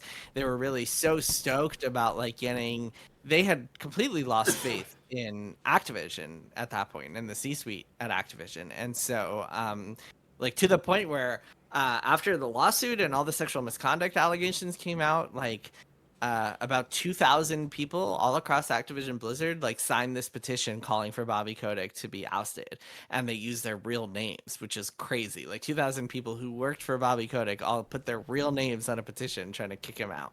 So they had lost faith. And so like this idea of Microsoft coming in and clearing house on the Activision C-suite and changing things up culturally, I think that was really promising to people. And then it took about 3 months before they laid off 1,900 people all across Xbox, including like hundreds at Activision Blizzard. So like almost immediately. And also, I mean, not just to, you know, I think it's awesome that they did that and they signed the thing to get him out and they put their real names and I think that's powerful. But he walked away with such a payout. Do you know what I'm saying? From my POV, from an outsider POV, it doesn't look like we're cleansing Bobby Kotick from the system to make the studio better. It feels like he is finding the one avenue where he walks away scot-free with a huge, massive golden parachute. Yeah, well, so to be clear about that, it wasn't like that Microsoft like paid him to go away. It's that he owned a substantial amount of Activision Blizzard stock, and so like everybody who owned like the way the deal worked is Microsoft paid $95 per share for Activision Blizzard stock, and so anyone who owned, if you owned a single share of Activision Blizzard, you got $95. Bobby Kotick owned millions of shares, and so he got a significant amount of money because of that. Right, but like, had the FTC blocked the merger, that stock would have continued. I mean, we think it would have continued to slide. I mean, who knows? know, Anything can happen. Like with a publicly traded company, I mean, anything can Yeah. potentially happen. But like that money, it's not like he like got a check for like being such a great guy as partner on Sure, this deal. sure. It was, Yeah, like, yeah, that's fair. His stocks that he like all the essentially like when we talk about so this is important. I think people should really know this. Where like when we talk about CEO compensation every year, most of that is through stock, and that is on paper. That is like in a brokerage account or whatever, Cayman Islands like secret account or something. That doesn't actually materialize. So essentially, this like $400 million check or whatever he got, that was like all of the compensation he had gotten for years and years in the form of stock. This just all turning into cash at once. So it wasn't like a sudden golden parachute isn't the right way to think about it. It's more just that like he got all this money that he already had essentially that was just converted from stock into cash. Well, okay. I think there's a different way of looking at it, which is that he ran a publicly traded company into the ground essentially, and the stock was nosediving, and then Microsoft provided a bailout that shot the value of those shares that he owned back up. Yeah, that's true. Yes, it wasn't, I wouldn't say it was nosediving. It was hovering around $60, $65, $70 a share. Microsoft bought it for $95 a share. It had previously hit a high of like around 100, 105, something like that. So definitely was much lower than its previous highs. I mean, it could have gone any way. But of course, Bobby Kotick, I mean, he ran the company for 30 years. He took it from out of bankruptcy, like it was trading for nothing, Sure. and like grew it significantly. And for all of his flaws, some of which are documented in Play Nice, The Rise, Fall, and Future of Blizzard Entertainment. The one thing that is undeniable is that he was the CEO of this company that was remarkably successful, that grew at an astonishing rate. I think a lot of people and a lot of video game fans might say, well, he grew it by like milking franchises until they turned into corpses, like killing Tony Hawk and Guitar Hero and Skylanders along the way. And I would not argue with that particular objection. But the one thing you cannot deny is that he grew this company to an astonishing level. Another thing you could say is that CEOs are just like grossly overpaid, and I think most people would agree with that. And so like the fact that he owned that much stock to begin with is pretty egregious. Like that, like I don't know if anyone should be able to walk away of like own that much money in the first place, except for Mike Bloomberg, who should be allowed to own as much money as he wants. He's one of the good ones.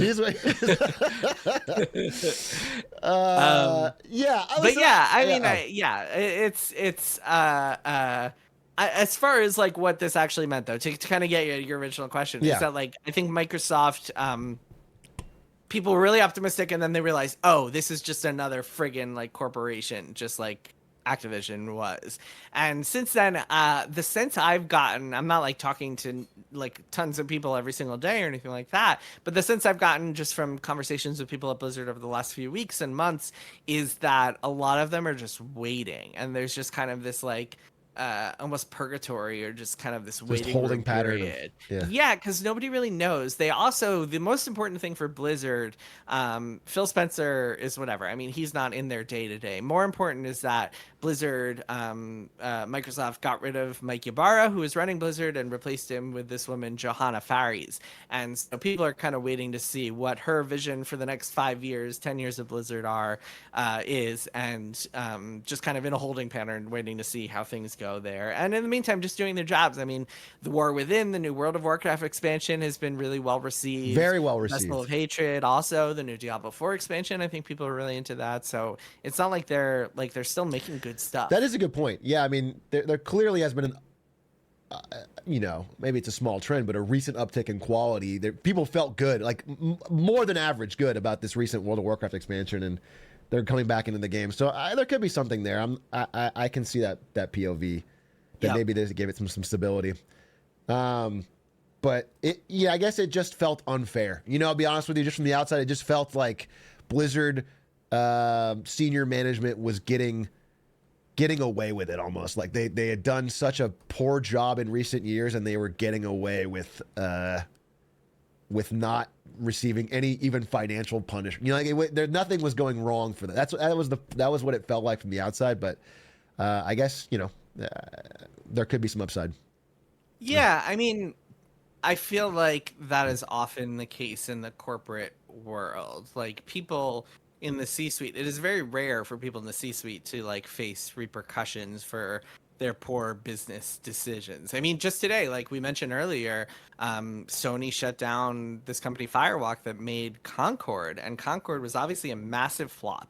It came out, it was played by so few people that they had to pull it after less than 2 weeks. Yeah. But, like most of the people who got punished, most of the people who worked at Firewalk had nothing to do with the decisions surrounding like the creative direction or like the business model of Concord. Like most of the people, like people who are like artists or like programmers. Oh yeah. Or, like, QA testers at Firewalk like had nothing to do with that, and they're the ones who are punished. So like this is often what happens. Like it's not like Sony executives are feeling the pain from their decisions. It's people below them. That's just how corporate America works. Just need a little rethinking of that model. That brings me to a very final question, and you can cut this as long as you short as you like, but I want to. Sure. And then I'll stay a little longer to answer some questions from chat, because I think we got to rep chat up in here. Okay, we can do that. I want to ask about. Ask your last question first. Yeah. This is the one I made a video about this a while back called "How Riot Beat Blizzard," and it's basically about this weird relationship between Riot, because they're such a similar company from even some of the scandals they face, from the ethos, they have a lot of employees they share between them.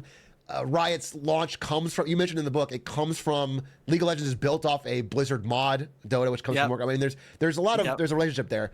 And in recent years, I mean, Riot has been fantastically more successful than Blizzard. They've clearly, at least critically, like they've had the public support in more ways than I think Blizzard has. And League of Legends has been very successful. So I want to ask you about Riot real quick, and your opinion in games journalists of where they are in the arc, in the way Blizzard is. Do you see Riot is still on an upswing? Where do you see them? And like, for example, they have an upcoming, or they've talked about an upcoming MMO. How does that factor into Blizzard when they're relying so much on World of Warcraft as a cash cow? Are they afraid of that? Where do you see Riot and Blizzard's relationship, and give your thoughts, I guess. Yeah, okay. So caveat here is I don't know a ton about Riot. I don't play any of their games, and so I'm not as kind of immersed into Riot as I am in a lot of other companies, including Blizzard. Sure. That said, it seems like they've been facing a lot of turbulence. I mean, on their MMO, they had hired Greg Street who was a longtime Blizzard WoW designer, to be director of that game, and he left recently to start his own company. Riot, they just laid a bunch of people off like 2 weeks ago, right? They're like, it seems like they're constantly canceling projects and facing their own sorts of growing pains. I don't know. They're not a publicly traded company, but they are owned by Tencent, the Chinese corporation. And so I don't really know what kind of pressures they're under from Tencent. Tencent is known in the games industry as kind of a hands-off owner for the most part, but like you never really know how much pressure they're placing on companies that they own the bulk of. So I don't know. I don't know what the deal is there. As far as their like the long-term success or health of their games, I don't know enough about like League or Valorant to be able to comment on that.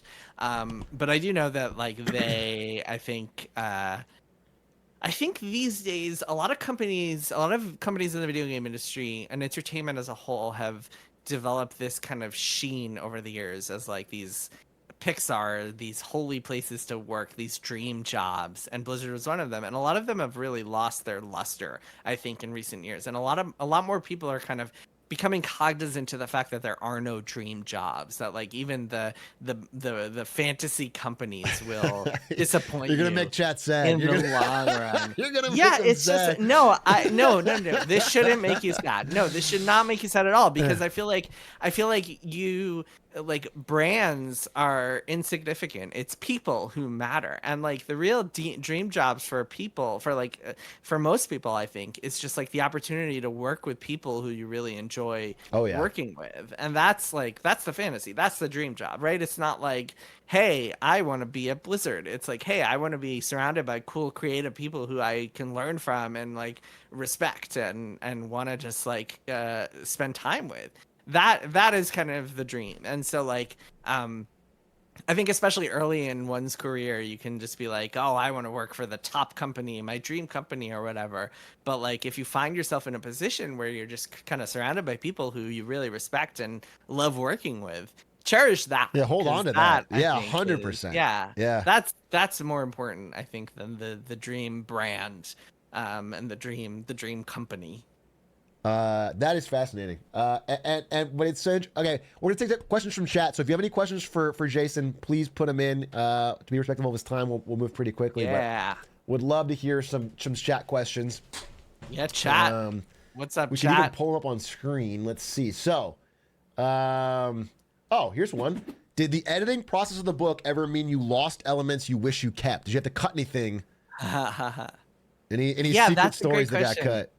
I wouldn't say that I wish I kept them, because I actually think that like I worked with an editor at Hachette, Jackie Young, who is really fantastic, and she was really good at trimming the fat of this book. The original draft of the book was like 130,000 words, and then we cut it down to like 106,000.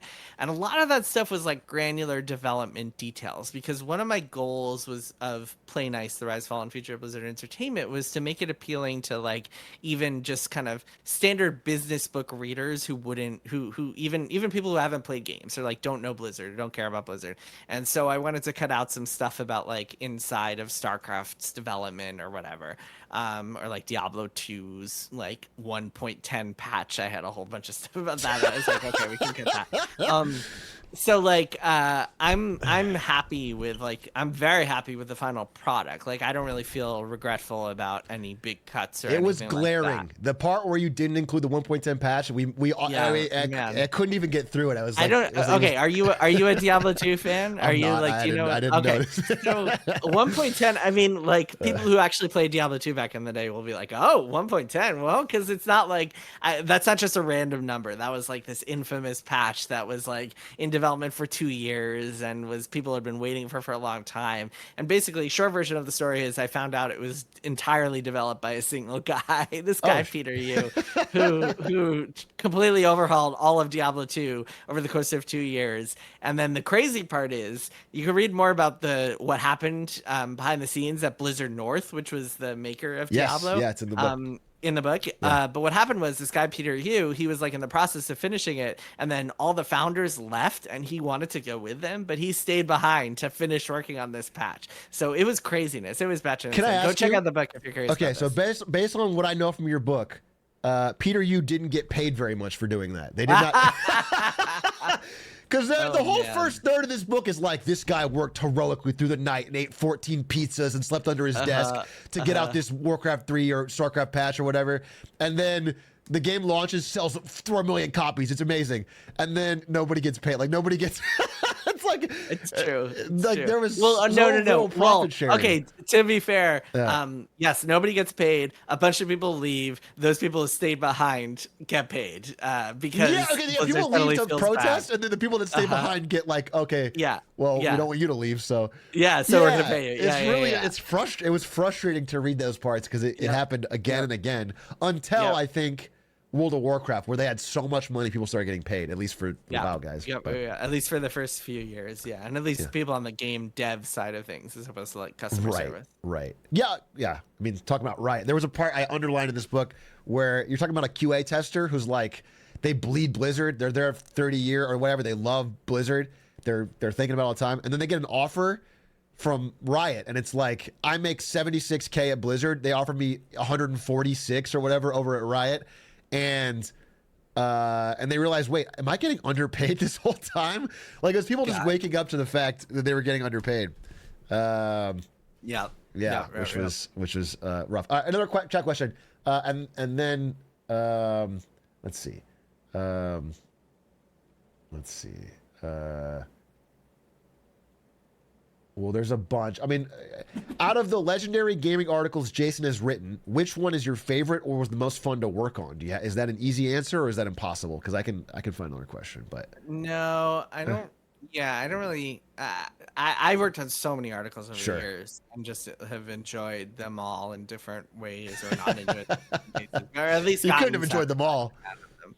But I think I'll give a cop out answer here and be like, and because it's true, which is that like working on Play Nice, this book was the most satisfying thing that I've worked on so far, which is really my goal. One of my goals as I write books, this is my third book, is to like have each one be more satisfying than the last. So hopefully, so that this has been the thing I'm most proud of so far, Play Nice, and hopefully my next one I'll be even more proud of, whatever that looks like. I have no idea at this point, but that's my goal, is to just have like each next thing be the most satisfying one, I suppose.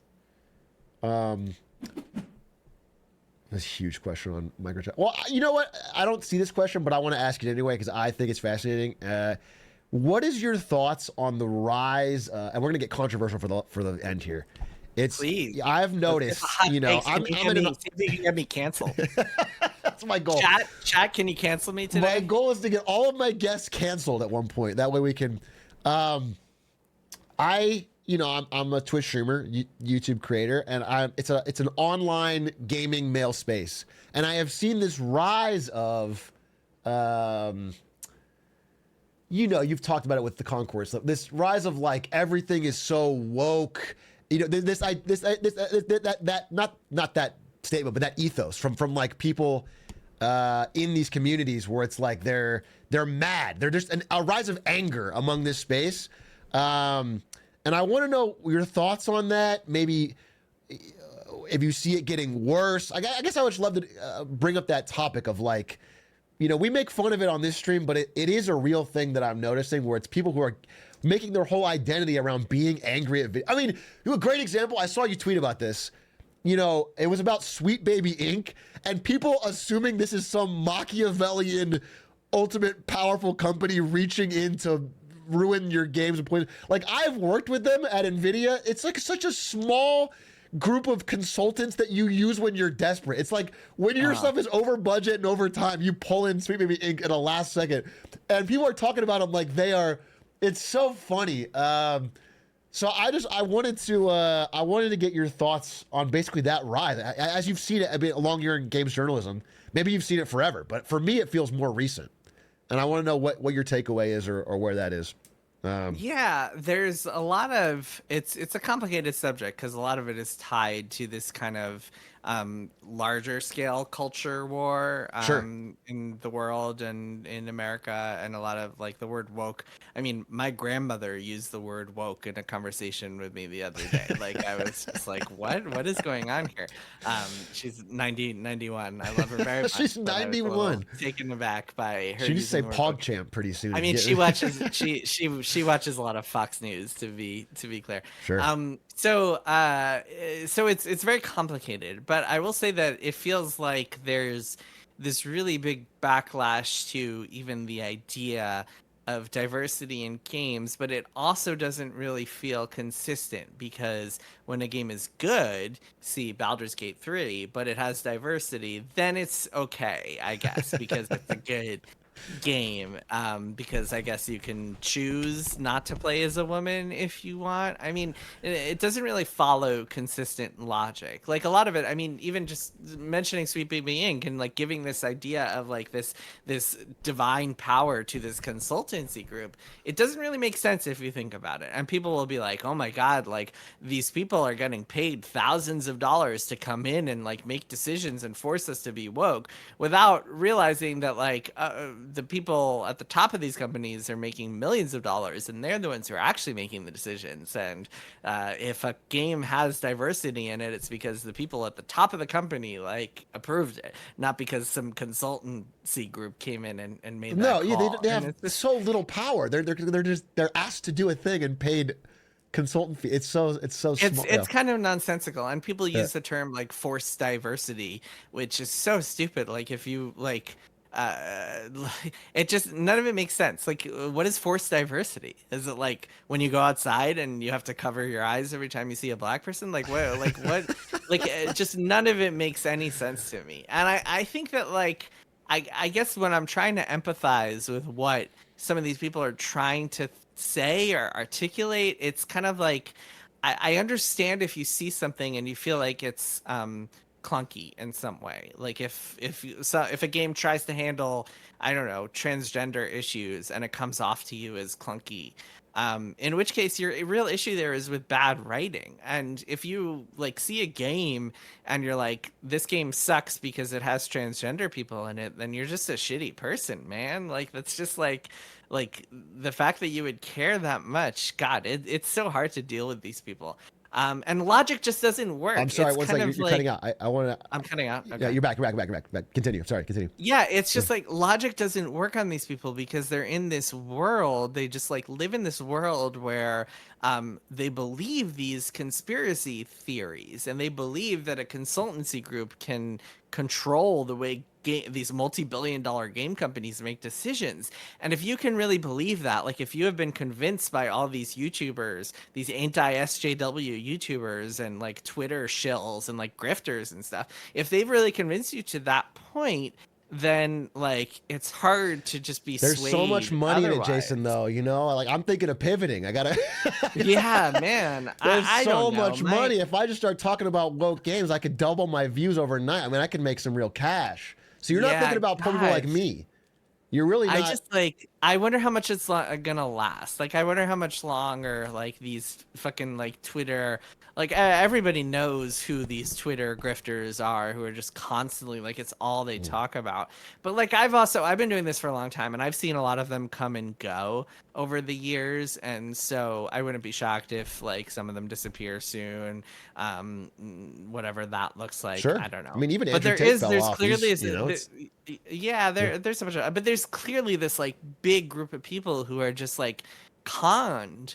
And I don't know, I don't want to get too political here, but like there's clearly a huge rise of people who have also been conned in like American politics. And so there's a lot of it is all just kind of tied together, and it's just like people just wanting an enemy, wanting something to go after. Like, and Sweet Baby Inc. is really this perfect target because it's like you can draw these, you can put up this corkboard with red string and be like, oh my God, I found them in the credits for all these games. Oh my God, it's a conspiracy. And especially if you're like a gamer and you just have gamer brain of like thinking that like everything is like Phoenix Wright, where it all lines up together perfectly. And like, if you find the contradictions, then you win. It's just, it's all very sad. But yeah, look, I at the think end it's of the just day, sad to me because it poisons the well on a lot of. You know, I really enjoy talking about games. I enjoy criticizing games. Like for me, making fun of Concord is hilarious. To me, it's. I mean, I feel bad for the people that were laid off, but obviously, a high-profile studio dumping $100 million to make a hero shooter is so dumb that it's funny to make fun of. It is just it's visually fun. But I hate having to follow the people that are like, you know, the reason it failed is because it's so woke. You know, it's annoying that gets every single time I want to talk about games business, someone brings that in. I find it to be frustrating. yeah, you're spot on, and it makes discourse just totally poison. Like for example, Dragon Age, this new Dragon Age, Veilguard. I've been playing it, and I'm really not into it. Like I am bouncing off of it hard. And it feels like if I like talk about it publicly, that there's just going to be some culture warriors being like, "Ha, well, see, look, it's DEI. You must not like it because there's a non-binary character." And I'm just like, "No, man." That's why you bounced, right? You saw it. you saw the Yeah, non-binary character. You God. got angry.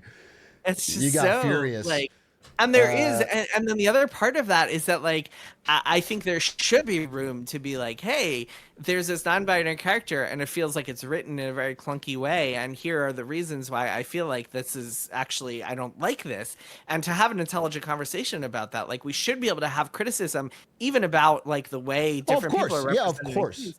But like again, the well has been so tainted by all these people who just like don't want minorities in their games at all, or don't want transgender people in their games at all, that like it's impossible to have that conversation, and that is also unfortunate. Yeah, I guess it's just the pure anger that bothers me because it's you can't talk with somebody who's in that. You know, like the idea of someone who's, you know, so online and so angry that they think if we make this black samurai Japanese that you're going to be Yeah, happy. Like God. that's going to turn your life around. You're going to the sun's going to shine brighter. You're going to it's like come on, you're still going to be angry afterward. Nothing you're just angry. You're just looking around for anyway, I hate to end on that note. I'm way over your time, and I want to be respectful of it. No, it's fine. Yeah. I'll take a couple more. Okay, let's do another question. Again, You're keeping me awake. I'll let you know if I start falling asleep. okay. Oh, here's a simple question that we should get back to. Where can we buy your book to get you the most money? Because I don't know publisher splits. I don't know. Like if I buy it from I already bought it, so you already got the Amazon split for me. Let me tell you guys a story. Okay. Books don't make money. Like if I wanted to make money, I would not be an author. I would be in private equity. I would be doing corporate plunder. I would be a Procter and Gamble. No, it's like okay, so the amount of money in books, I did the math. I'm like, okay, so the way it works is when you sell a book in traditional publishing, you get an advance. And then when you start selling the book, you start getting royalties for each copy, but you don't actually see any money until you earn out that advance. So until all that money, like until you recoup that advance, essentially, based on the royalty rate, which is kind of crazy, right? So like, let's say I got an advance of, I'm just gonna make up numbers because like I don't feel like getting into the actual numbers. So let's say I got an advance of $10,000, and let's say each copy of the book I made $1 on. Then I would have to sell 10,000 copies of the book before I even recouped my advance, which is crazy because like the book costs a lot more than $1, but that's just what I'm getting. And so like most books don't even earn out their advances. I've done the math on my advance and how much I made from that, and like divided by the number of hours I spent on it, it's like I probably should have just worked at McDonald's. But yeah, but like for me, it's the satisfaction, and it's very rewarding for me to like write a book and like. Both of my previous books have earned out, so like I do get like royalty checks every 6 months that are fine. They're not like, I mean, I haven't quit my day job. Like it's not enough for me to be like quitting my job but it adds up, But it adds up. I mean, it's something to sneeze at. It's like every 6 months I'll get like a decent sized check, and this book will hopefully earn out in its advance and make a bunch of money. But to answer the question directly, like the royalty rate is not changing significantly where you buy it. So my advice is to go find your local independent bookstore and buy it there, because local independent bookstores rule and deserve your support. I have one in my area here in Westchester, New York, that I go to all the time and like take my kids there and try to support it all the time. Failing that, I mean, also if you want the digital book or the audiobook, you could also do that. Like the audiobook is really cool. It's read by Ray Chase, this really cool voice actor. He did Noctis in Final Fantasy 15. But failing that, if you don't have like a local bookstore that you like to support, you can just get it wherever you're. Do you mind if I just order it from your local library? Call your local library and tell them to order it, because I think that's super cool too. That is, I mean, that's cool of you to say, because I don't think you would get extra sales if it was at a library. Do you mind if I just read the whole book on TikTok in 300 parts? Yeah, well, if you make it on money, there. I'm not a fan of people making money off of my book. That I'm not a fan of. But I am totally a fan of the library. No, I love libraries so much. Like I take my kids to the library all the time. I am a huge fan of like. First of all, I do get money because if they buy it, then I like get the money sold a copy, but then buying a copy of it. But like, I'm totally thrilled if you go and support your local library. Like, libraries do so much for so many people, especially people who like can't afford to be buying books constantly. And if you're one of those, then absolutely buy from the library. So like, I would rather like I know there are people out there who are gonna pirate books, but like I would like really just if you want it without having to pay for it, just like call the library and like get them to order it instead of pirating. Just like support your library, please. So yeah, library, indie bookstore, But otherwise, get it wherever. I mean, it's Yeah, not like and the I just money want is to not. stress again. I'm highly recommend. I try to get my audience into reading as much as I can because they are younger and they're more male and they just don't read. I'll be honest with you, they're in the gaming space. They don't Well, read, that's and what audiobooks are for, man. Like yeah, audiobooks will change your life if you're not like really into reading. It's essentially like listening to a Twitch stream, except like more coherent. and what I would tell you about this book is it is I think easy to read is the wrong word, but I'm just trying to sell it in their POV. It's not boring at all. It is. I mean, every page there is some new, interesting, and especially if you're a gamer and you grew up on some of these games or you know some of these games. I mean, the story behind them is fascinating, and it really is like a roller coaster for the rise and fall of this company. So, Can I tell please, you a secret, yeah, Atrioc? Can I tell you a yeah, secret? please, Am I pronouncing that right? Is it yeah, Atrioc or Atrioc, yeah, you Atrioc? got it, yeah. Atrioc. Okay. Or do you prefer Brandon? You prefer No, Atrioc? actually, my parents call me Atrioc. Okay. Wow. I've Oh, been that's Atrioc for awesome. so long. Okay. Atrioc. Yeah. I'll tell you a secret, which is that I get bored extremely easily, and so I write, but when I write books, I only filter the things that I find interesting, and I think that is really No, really it shows helpful through. I mean, for it goes. me. It's Yeah, because fast, dude. I've There's gotten always something. Yeah. yeah. So Uh, like I kind of I leave out a lot of details that I would not find interesting and try to move at a very brisk pace of storytelling. Like I'm very into storytelling structure and pacing and I care deeply about that sort of thing and think a lot about that sort of thing. And so like when I write books because I get bored easily, I find that like when I just stick to the interesting parts, people read them and find them super interesting. And so like one of my favorite pieces of feedback to this book and all of my books has been like, oh, I started reading this like expecting just to like skim it or go to sleep or something, and then I accidentally read the whole no, it was thing. a Like, page turner. all in Yeah. one I mean, there was many parts I wanted to know what happened next because it just it moves very quickly. So, all right, last question. We're gonna do a random last question, and then truly, I'm gonna let you go to bed. Um, let's see. Chat, if you have any questions for Jason Schreier, who has great. chat. Bring it up, chat. Bring up your questions, chat. Show me your finest emotes, chat. Oh, you know what? This is a high level question. You've probably been asked it a bunch, but I do think it's a good one.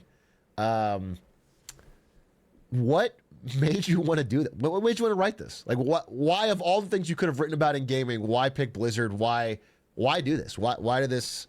Especially if you're not getting paid. You know, if it's not like a huge moneymaker. What made it worth all the effort?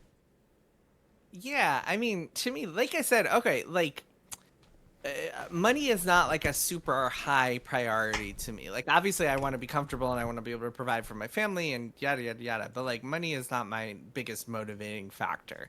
My biggest motivating factor is like to do stuff that I'm super proud of that like really resonates with people and like entertains them and informs them and that just like really I find it really satisfying and rewarding when I write something that goes out into the world and people read it and really enjoy it. That to me is what is makes it all worth it.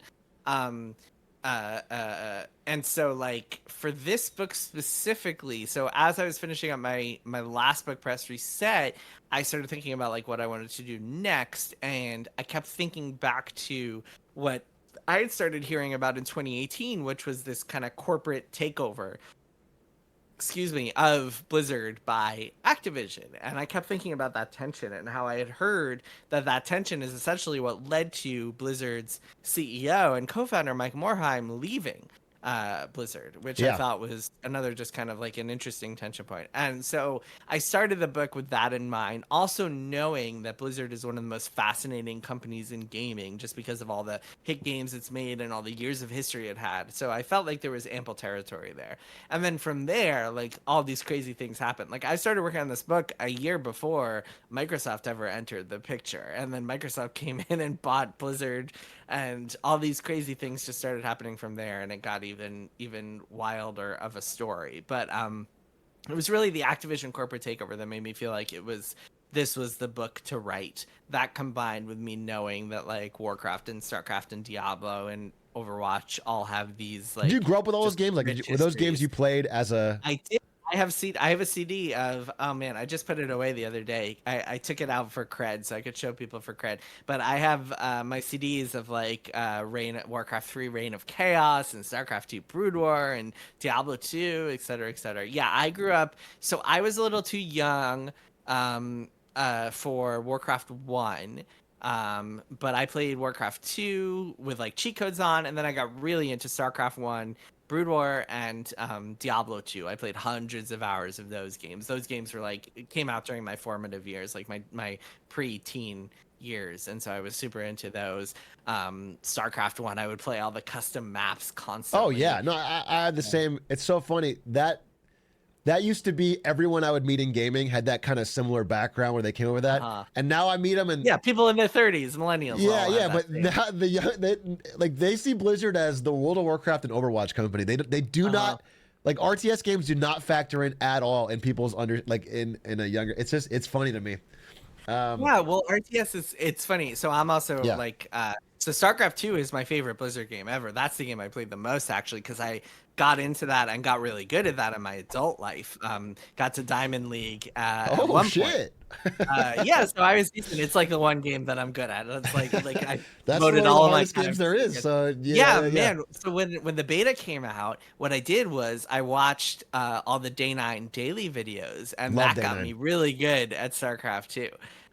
Yeah, Day 9 is awesome, and his videos, and so I started getting into it like before it was even out on store shelves, like just in the beta, and just like stuck with it for a decade after that, and still play it occasionally, but like I'm not as good as I was a few years ago. And they're still changing the balance. They have this like council of players. Oh yeah, there's like, a lot of drama actually with the balance testers. Yeah, I've seen it's pretty funny.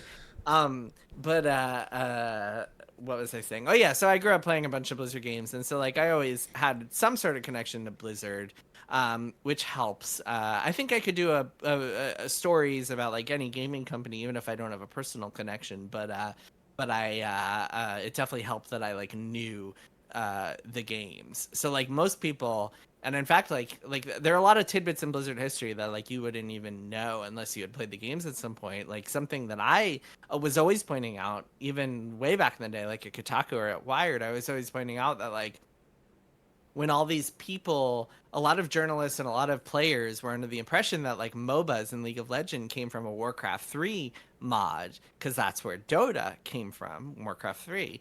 But in reality, the genre actually started with a map on StarCraft 1 called Aeon of Strife. Aeon of Strife.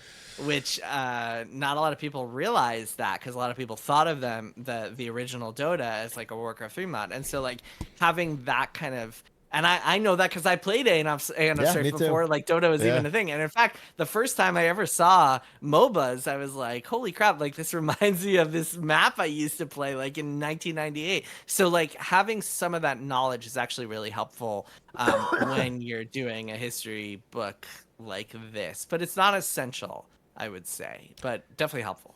It's funny, so many games came from developers realizing they could just yoink the great ideas that had come out of these custom maps in team fight tactics and auto chess came from and I can imagine in 20 years when we're dead we're decrepit, there's going to be similar people in their 30s who are looking back on Roblox games and Fortnite games that are like the precursors to every mod. Like I definitely feel that's happening right now, and I'm not understanding because I'm not in Fortnite and Roblox, but I know for a fact that the future of gaming is being written right now by young developers in those games who are just creating insane experiences. So I don't know. It's interesting. It's pretty fascinating. Dress to impress. You should look into this.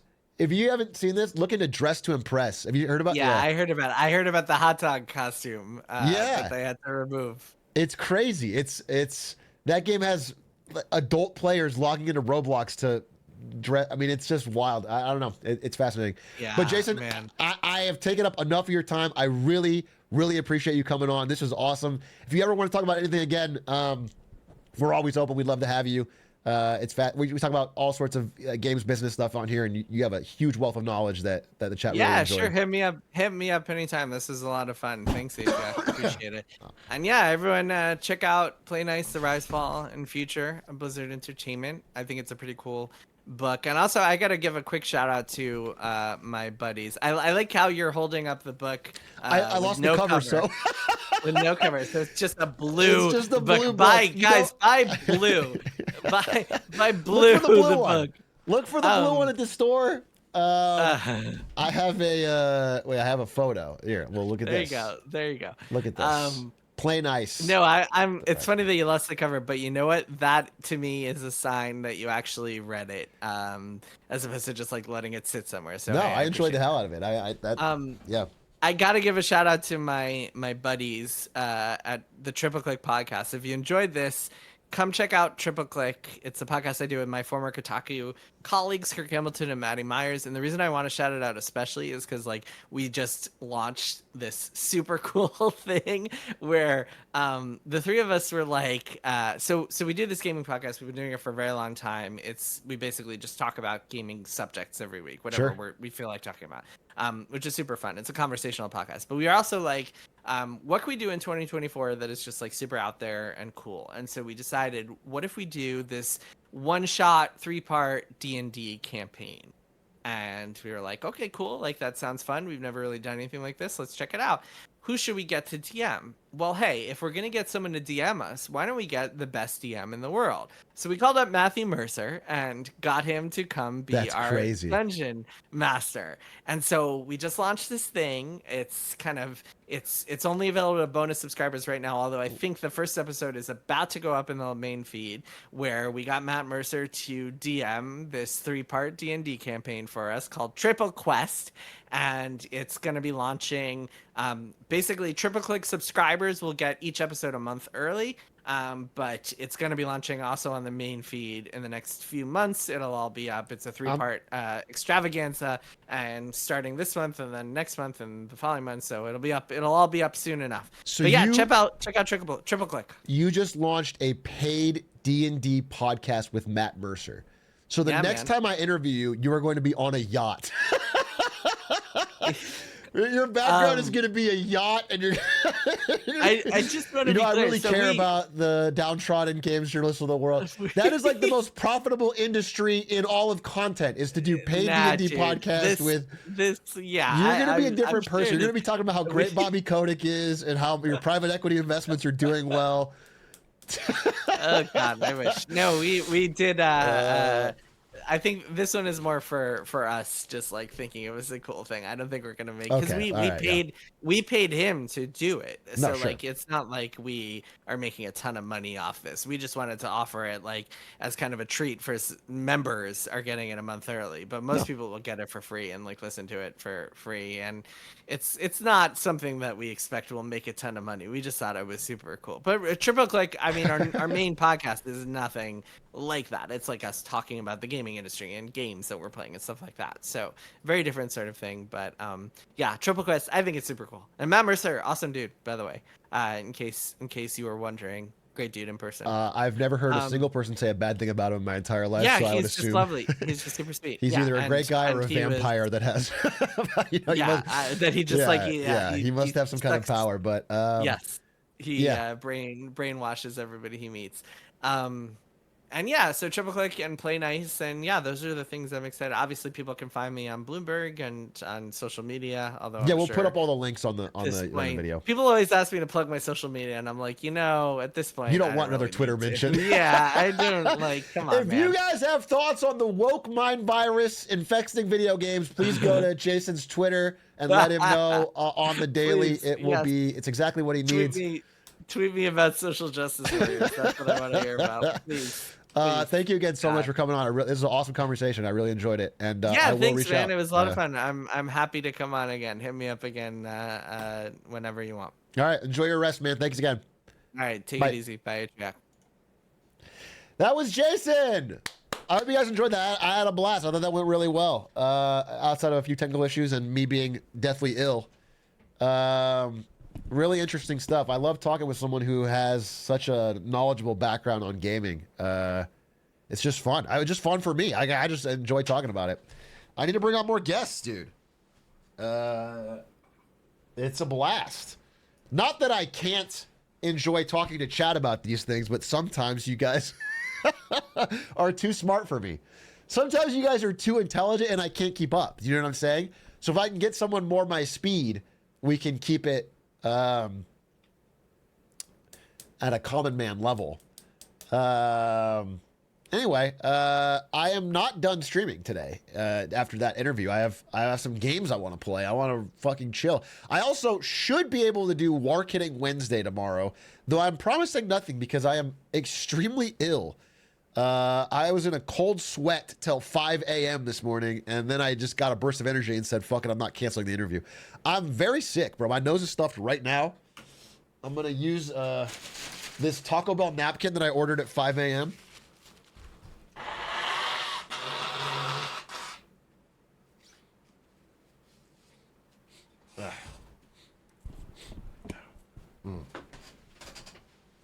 People are saying the Glancer is killing him. No, I didn't order it now. I ordered Taco Bell and got... Wait, what? Team Cherry is dropping Silk Song? What the fuck are you linking me? You're joking.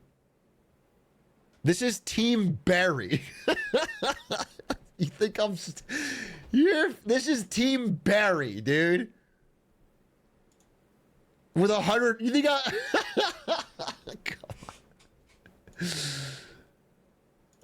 Wait,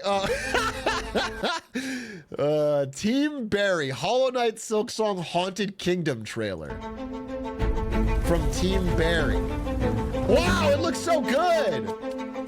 Holy moly! Oh.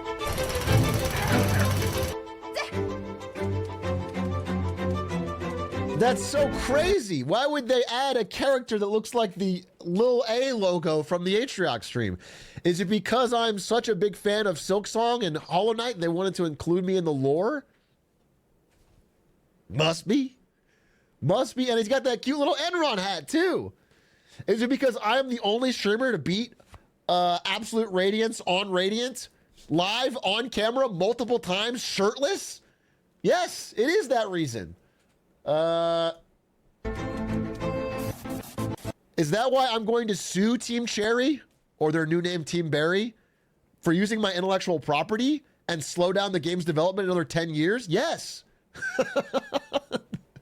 Yes, because I want the easy money. All right, what's going on? Uh-oh, glitching. Holy shit, it's a big A-Rect! A sequel to the biggest award show with the littlest host. Imagine a world with insightful and thought-provoking comments from a mature and well-educated community. Boring. We don't have that. You have brain rot. Have this in the video. And then on January 6th, we're rating the Capitol. These quotes are out of context. These quotes don't have the nuanced context that would make them understand. You know what I'm saying? We're getting the wrong impression. I also don't remember filming this. You have brain rot. This is me with my wife at... Oh, this is Tafo. I was like, I didn't stream that. That was me at like the zoo. With Tafo gave you that video? That's fucking crazy. I was like, stop filming. No, it was a triple date. Figures looking big here. Who dat? First of all, shut the fuck up. Second of all, they not. Who dat? We held hand to hand. Flirt, by the way. Me and Who dat went hand to hand, and I do not have the glizzy fingers of the two of us. I'll tell you that right now. Video. And then on January 6th, we're rating the Capitol. I have sex with trains. You need to talk to a therapist. What an absolute waste of time and talent. It's almost time to celebrate the most brain-rotted community you'll ever see. The Big A Awards 2. We're not is the hitting most Twitch with brain-rotted new colors, community. Awards, and moments. Big A Awards 2 From the officially cockiest community on confirmed. the internet comes a celebration of the last year, including great... This is Atrioc going full cow, the Mooathon in the Just Brewing channel. And apparently my viewership jumps up to 20,000. Could you tell me I could get 20K viewers if I just went full cow? I used to be against it, but if you're telling me guaranteed it's gonna... No, the biggest joke here is that I'm live for 72 hours. It's zero fucking shot. Full coward, no. I'm only streaming 3.5 a day, bro. Clips like Biggest pop off. I have Most randomly boomer moment. uninstalled many things. Most boomer moment? I just removed my mouse! Album of the year. This is an original? This is an original. Dude, it's very funny that we are a community that can have an album of the year category. It's like, we should only have one album a year max. We should, this is not a music studio. There's actual competition. That's yeah, it's not even community song of the year, it's community album of the year. That's fucking crazy. And so many more. Get your scissors ready for clipping, because submissions will be opening quicker than you can say silk song. Holy, I've got skills. more information about the Big A Awards 2 will be coming Big soon. So stay BigAwards.tv. tuned. Check it out. Check it out. BigAwards.tv. Give it a look. Help submit categories and votes. Should be really fun. Probably gonna do it. I think early next year, January, February, around then. So, and Silk Song will be revealed during it. So, can't wait for the AK audio. Yeah, they're gonna charge me another fucking $10,000 for audio and then scuff it up.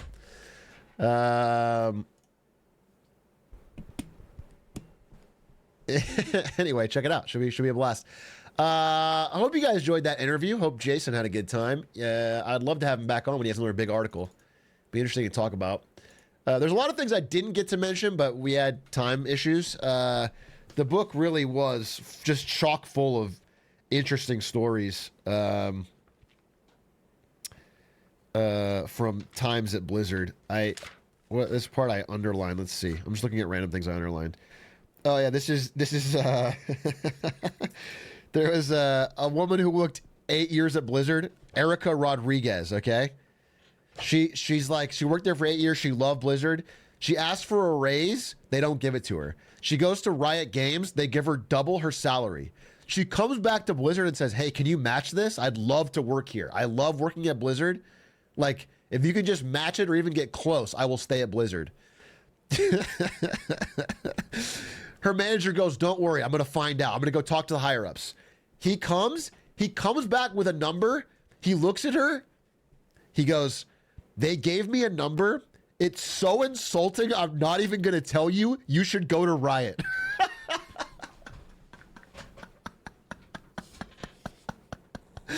That's fucking crazy. That's fucking crazy, dude. Good manager? Yeah, I mean, well, he had no shot of winning that argument, you know? That's so, yeah, anyway, there's a lot like that in here. A lot like that in here. One of the big stories we didn't talk about at all, and if you don't follow Blizzard, you might not even heard of this, but I mentioned the first public failure of Blizzard being Heroes of the Storm. And I know some of you like Heroes of the Storm. I'm not saying it was like the world's worst game or anything, but Heroes of the Storm was the first time that Blizzard came out with a game and they were number 3, you know? It was like, they didn't beat League of Legends, they didn't beat Dota. And like, Blizzard is number 3, they're the small one. It was like, whoa, the hit factory might be over, you know? It was just weird. It was like, I definitely noticed it working in the industry, and I was a young guy, but I was like, Blizzard, this wasn't a smash hit. It was like, okay, and then it kind of fell off. But their biggest failure internally was a game called Titan. There's a big, arc in this book about how, World of Warcraft is a hit, and they're like, well, we got to make another World of Warcraft. We got to make another MMO that's huge. And so they put not billions, maybe hundreds of millions of dollars, a lot of money, and many years to making this game called Titan. And it was supposed to be a new MMO. And they can't get it. They can't get it to work. It's never really that fun to play. And it's considered this big disaster internally. Thankfully, a smaller team takes all the assets from that, all like the art and the design and some of the characters, they rip it out and they shove it into a shooter game and call it Overwatch. And it ends up being a huge hit, but like they barely salvaged what had been a massive disaster. Like it really was like the first internal huge Blizzard failure.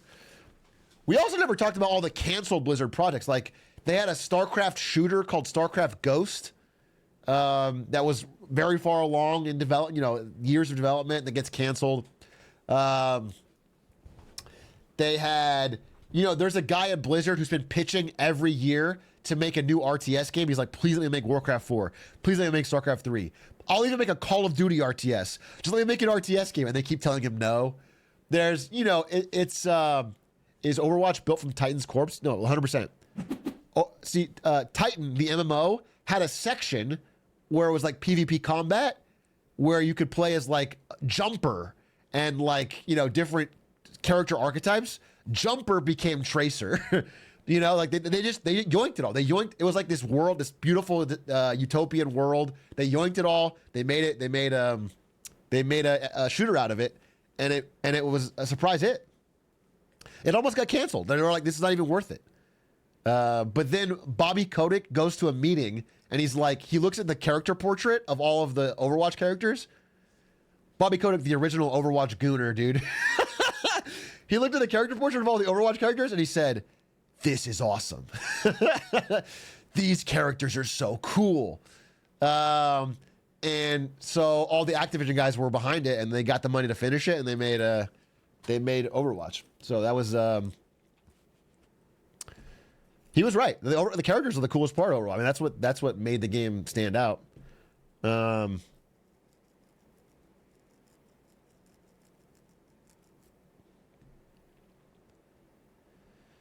He was a big Widowmaker fan. Actually, it was funny. They have a part in this book where they talk about it, and his favorite character was Torbjorn, and Bobby Kotick was like, this character's never been done before. And it shows like the internal monologues of the Blizzard employees, and like, that's our most boring character. Torbjorn is literally just a fucking dwarf. Like that, we've had 1 million of these in our own company.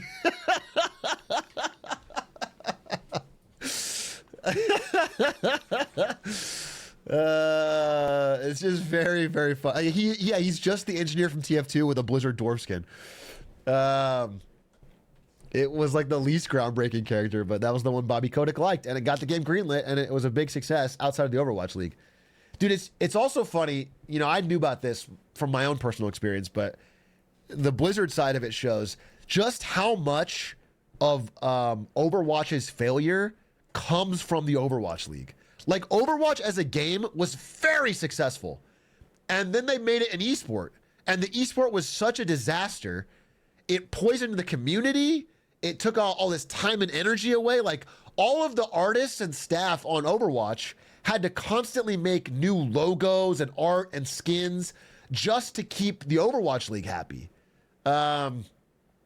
Which really poisoned made them unhappy. The developers, a small team, made them unhappy, made the Overwatch League unhappy, made the gaming audience more toxic. Like, it really, really caused Overwatch to be worse than I think it would have been. I think if Overwatch had been more of a for fun, casual game with no league, maybe fan run esports, it would have been way more successful. It might still be running, dude. I mean, they had to make a sequel because to try and save it.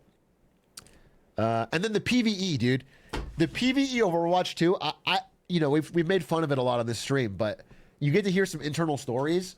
Like, it's so crazy how much time they spent trying to make the PvE work, only to cancel it because, the bosses couldn't wait any longer. They just wanted money. They just needed Overwatch 2 out. And now that it's been scrapped, it's insane. Like, there's no reason for Overwatch 2. The entire reason of Overwatch 2 was for PvE. But, like, they just ran into so many problems. Like for example, if you're playing Widowmaker in Overwatch, your ult lets you see people through the walls, right? How does that ult help you when all of the enemies are NPCs? There's hundreds of them, and they're all on a pattern. Like, it doesn't... They couldn't figure out how to adapt the game to they couldn't, so they were struggling, and they kept asking for more time, and then Activision got very annoyed and forced them to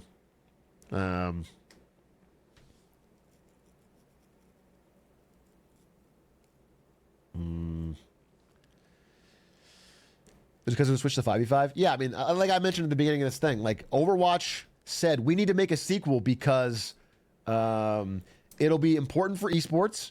We'll go 5v5 to make it easier to watch, and we're gonna add a big PvE mode.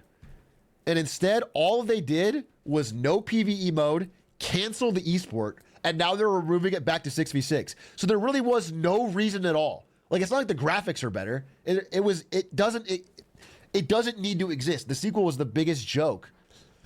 Oh,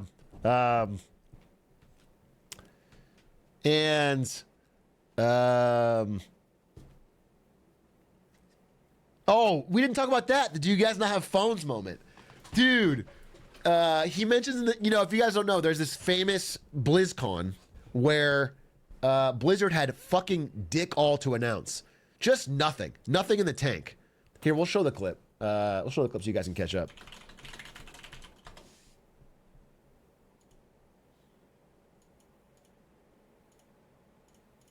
Is there any plans to make this playable on PC, or is this strictly mobile forever? Are there any? The current plan is to be on mobile, both Android and iOS. We don't have any plans at the moment to do PC. Do you guys not have phones? Yeah, you guys all have phones. So anyway, this is 2018. I mean, this is like, again, based on this book and based on my own experiences, Blizzard really starts to hit a wall around 2015, 16. And then it's like bad news, bad news, bad news, bad. Like everything gets worse every year after 2015, 16. Like Heroes of the Storm is 2015, 16. And that's the first like, uh-oh, what's going on here? And then it's like just bad things keep happening, right? So by 2018, they have this BlizzCon, and they don't have anything to announce. And internally, they're talking about it. They're like, well, we have Diablo Immortal. Diablo Immortal is Diablo for phones, you know? And it's like, people are going to love that. Like, that's going to be great. Like, that's going to be as exciting as Overwatch was in 2016. It's going to be like such a big deal. And they're having this internal battle where some people are like, no, it's not. Like, no, it's fucking not. Like, there's some Blizzard employees like, this is going to be really bad. And then others, especially Activision higher ups, are like, no, this is going to be great. People love mobile games. Look at the numbers. And like, they don't understand the culture of what BlizzCon and Blizzard. They're way more PC gamers at BlizzCon.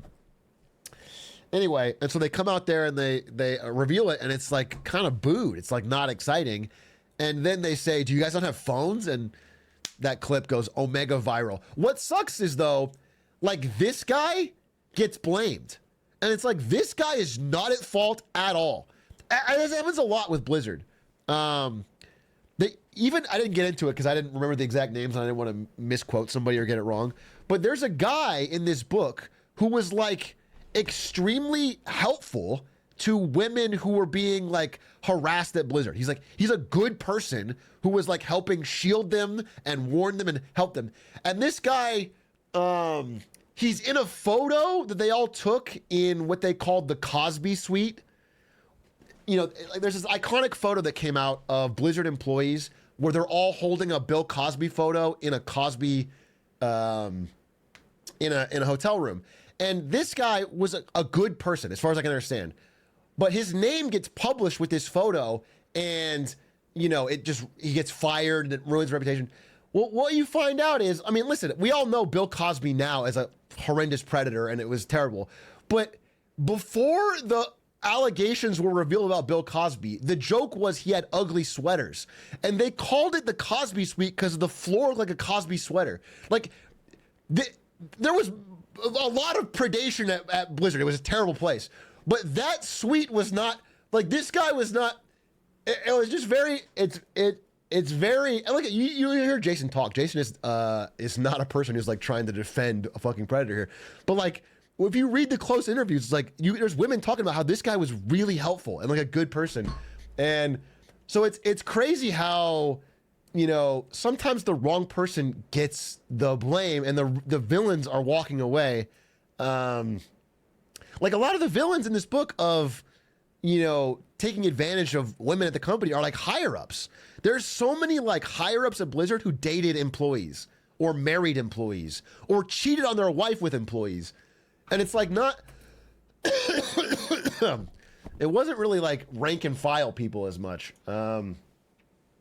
Dude, there's a story in here if you really want drama. There's a story in here of a guy who worked at Blizzard. He married a woman at Blizzard. That's fine. And then a higher up, one of the leads on World of Warcraft, like very powerful person at Blizzard. He also married a woman at Blizzard. So there's two Blizzard couples. The husband of one of the couples and the wife of one of the couples meet each other playing World of Warcraft and then divorce. They each divorce their spouse and get married. So it's like a Blizzard 4-person messy love triangle. But the problem is, you know, for the husbands, one of them is an employee of the boss, you know? So he stole his boss's wife and then left his own pregnant wife. So it's like, you know, and then there's all sorts of like, and it's like, obviously that's I don't know. Like, relationships are messy, right? I can't fucking pry into it and know too much, but it's very messy, and it's hard for people to be objective as like performance reviews when the guy is now like the guy is now married to your former wife, and so like it got very complicated, right? It got very complicated, and it led to a lot of like targeted passed over for promotions and things like that. It's wild. Anthpo! What up, Anthpo? I heard you met Timothy Chalamet. It's going all over Twitter. It's viral. I heard you hosted a Timothy Chalamet lookalike contest and he showed up. That's pretty fucking awesome. That's wild. That is wild. You got fined $500. So was it really worth it? Do you know what I'm saying? $500. That's gonna leave you in the poorhouse. Anthpo, the cheeseball guy. He's a man of many insane talents. He's got a skill for getting virality on the internet. Now it's pretty cool. I'm excited to see the video. I didn't want to ask you about it too much because I want to watch the video when it comes out. I think it's gonna be hilarious. I saw the funniest tweet I saw about it was from Dan Carney, I think, and he goes, "Dua Lipa lookalike contest at my house tonight." I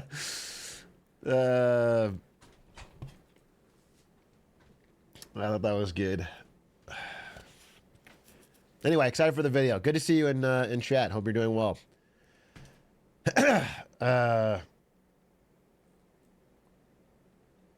Are you playing OG Fortnite November 2nd? I never played OG Fortnite when it came out, so I have no nostalgia.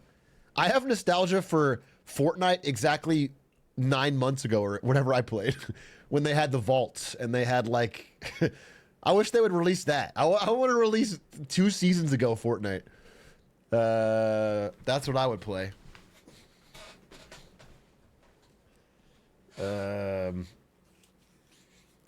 Are you going to play the Kamala Harris Fortnite map? Kamala Harris bit my shit, dude. Kamala Harris... I made the NVIDIA Fortnite map, bro. I didn't make it. I hired somebody. She stole my whole fucking marketing scheme. She's going to do the green out next. Anyway, maybe I'll check it out. Tim Walls played Crazy Taxi. That was funny. This is so funny. This is like, I think I'm getting too brain rotted from spending too much time on social media or something, especially Twitter. Twitter is so overrun with Elon Musk posts and stupid memes that I can't even I can't get financial information, things that I used to get, and it's very annoying. I can't get good signal. I only get noise. But I've been too brain rotted by it because I was watching Tim Walls play Crazy Taxi, and all I was thinking was, if I was an alt-right grifter, I could make such a great meme about this, where I put Tim Walz and like the U.S. government meme over the taxi smashing into walls, and I'm like, if Tim Walz is driving our government, like, and that would get fucking 50,000 likes on fucking Twitter because it just fucking free promotes that shit, and it's like, ah, man, it would just be so easy. I could just make so much money. Or liberal drivers. I could just lean into whatever. It's crazy. Hater bait. Yeah, it just makes so much money. Anyway, it was cool. He did it. I mean, it was fun. They're trying some Twitch stuff. I don't think any of it was like super getting it yet, super authentic, but they're getting there. It's progress.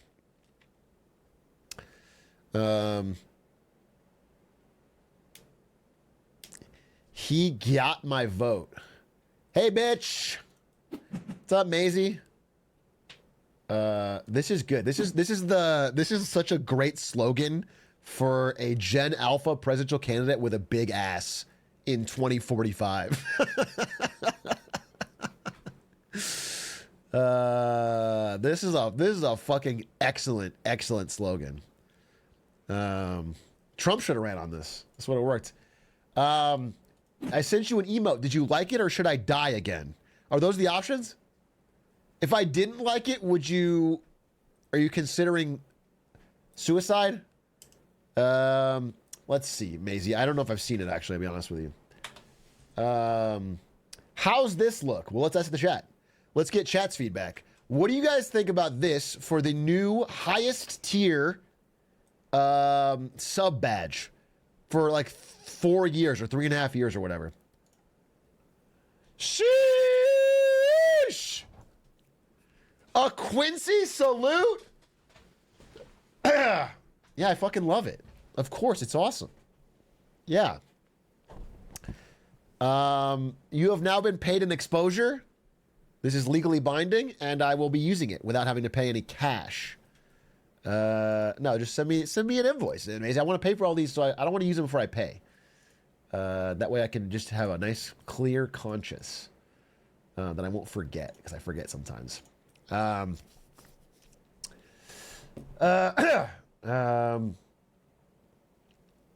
Big A, would you ever consider reviewing viewers' stock purchases for a stream idea? This is a roundabout way to get me to recommend stocks. So no, you keep trying and I won't do it. I'm not gonna, if I tell you this one is bad or this one is good, then I am stock picking for you. And then you will hold me.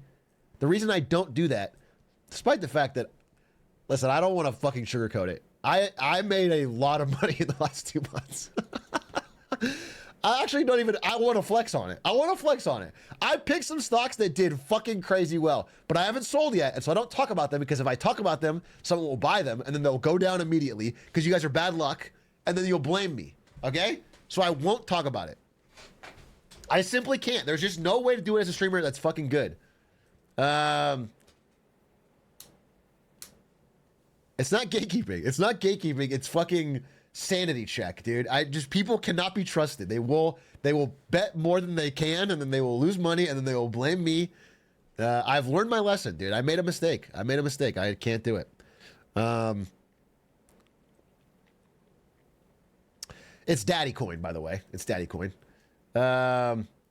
Please make sure. What is this? Webpage.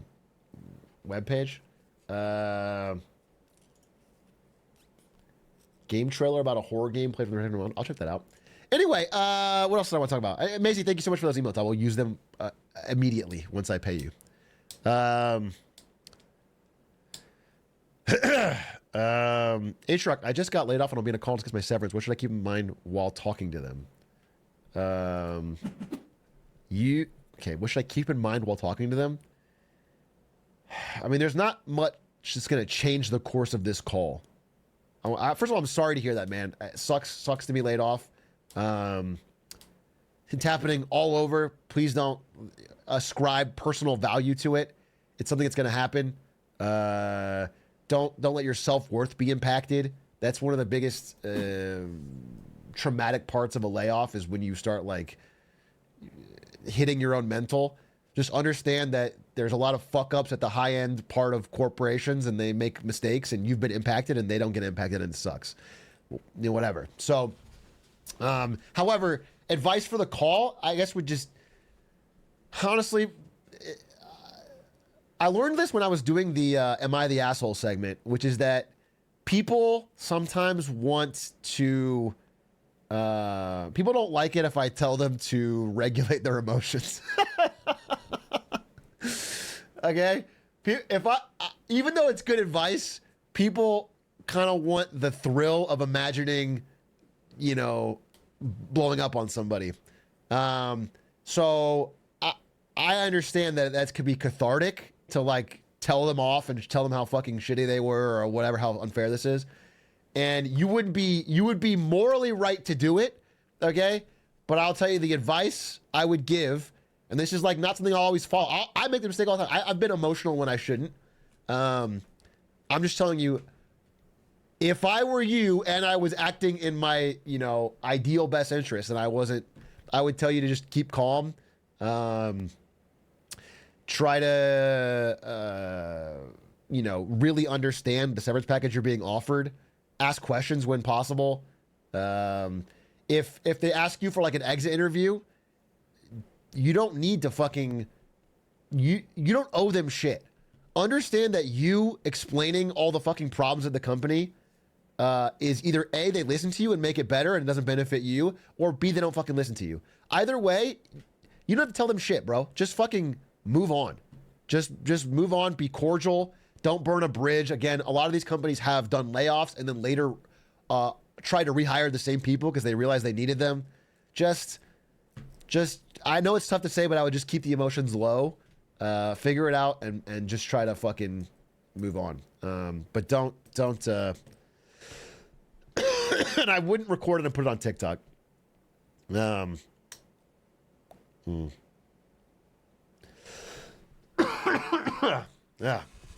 Atrioc, do you still invest with public?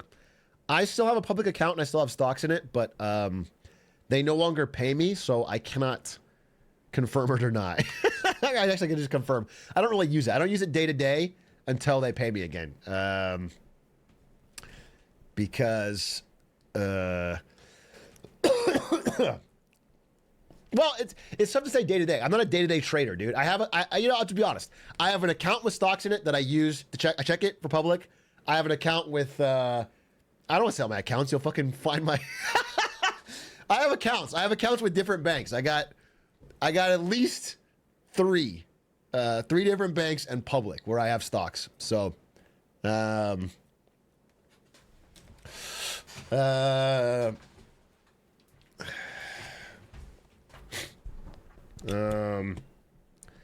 Big Brandon.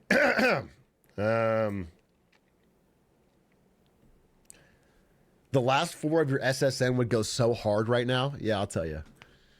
I don't have a Robinhood. I can tell you this honestly. I do not have a Robinhood. I just don't. Robinhood is a trash app, dude. I haven't used Robinhood since I punted on options for Chinese Netflix in 2015 or something. Robinhood's shit. It's an L company morally, and it's an L company functionally. It makes it easy if you'd like to gamble. If your goal is to gamble, it's very good. It's designed around that. If you want to like not have your mind be hacked to try to trade every day, which is how they make their money, you should use a different app. And you know what? If in that case, use public, even though they don't pay me. They're at least clean. Lil Bro 6. Hey, Big A, I just turned 17 months old, and I'm figuring out how to get what I want, like moving a chair to reach things, and I've started pretending to feed my toys like grown-ups do. That's fascinating. Thank you for your 17 months. You have been subbed since you came out of the womb. That's awesome. That's a huge dub. Oldest chatter. Where did the North Lot go? We unfortunately were supposed to launch it yesterday during Marketing Monday, and I could not go live because I was sick as a fucking dog. So we moved the Nortel hat till Wednesday, I think. The Nortel stuff comes out tomorrow.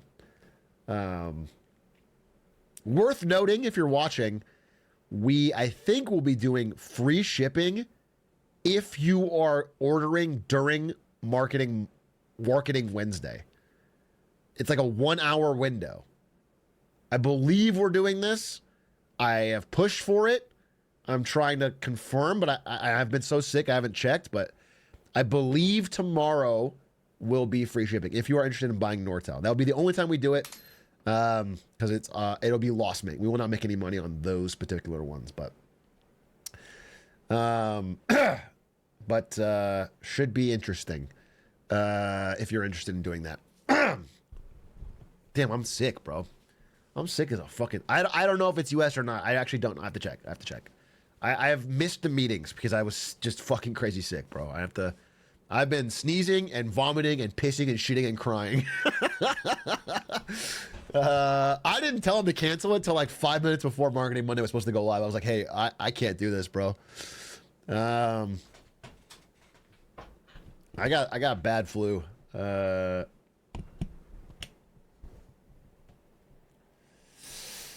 Nortel gonna send the website? Yeah, it'll be on the website. Nortel will be up on the website for a while, but if you want that specific free shipping, I think it's tomorrow for an hour. It could be the woke mind virus that got me. What are you reading? Dude, I'm reading a lot now. I actually got a bunch of books, and I was just sitting there sick, so I did some reading. I bought this fucking library book. This was expensive. It was called The Social and Economic Views of Mr. Justice Brandeis. It's about Louis Brandeis, who was the only Supreme Court justice I've ever truly loved. He got to be, it was like back in the 30s and 40s, 20s, 30s. He became a Supreme Court justice, and he's like the guy that pioneered antitrust, breaking up monopolies, regulating corporate power. Like, so many of our greatest laws came from this guy being on the Supreme Court. There was so many, like, the first third of this book is all about how every fucking businessman in the world tried to smear him so he wouldn't, like, they tried every fucking trick in the book to make sure he couldn't get nominated, and he finally made it through. And it's no, the thing is, he's not a communist. That's another, I mean, I'm not gonna be so blatant here, but he's not a communist, which I enjoy personally. He just believes in regulating monopoly and like fair competition. And you know, that this golden era of like post World War II America, when the middle class was super fucking strong and the rich were taxed highly. And man, it's just so nice. And he's a big part of that. So I bought this book because I wanted to learn more about him. The other book I bought, speaking of communism, is it's called Other Rivers: A Chinese Education. And it's about a guy who went to China to teach students in like 1980, 1990, then left, then came back in like 2018 to teach again. And the massive shifts in generations from that first Chinese generation to get wealthy, like the 80s, 90s, when China started to get wealthy, right? They started to open up the country.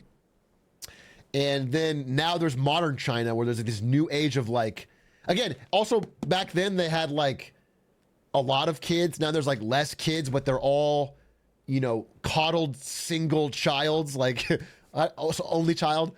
It's just, it's very interesting. There's more money in China now, but there's more government intervention from the Xi Jinping era. It's an interesting concept, but I'm very early on, so I can't explain to you much about it. But I thought it was a fascinating idea. So I'm it's also like very on the ground, like real conversations, real people. I liked it. It's cool. Yeah, Lena Khan being slandered is the same thing. Louis Brandeis reminds me of Lena Khan, where it's just somebody who's working generally for the public good, who is being slandered constantly by business interests. I mean, dude, we talked about Lena Khan making the law that you have one-click cancel, right? The FTC is working on a law where if you want to cancel a gym membership or Netflix or anything, it's just one-click cancel. Make it easy as possible. Basically, canceling has to be as easy as signing up, right? That's the idea, right? Amazing law. Just pure good for the average person. There was a...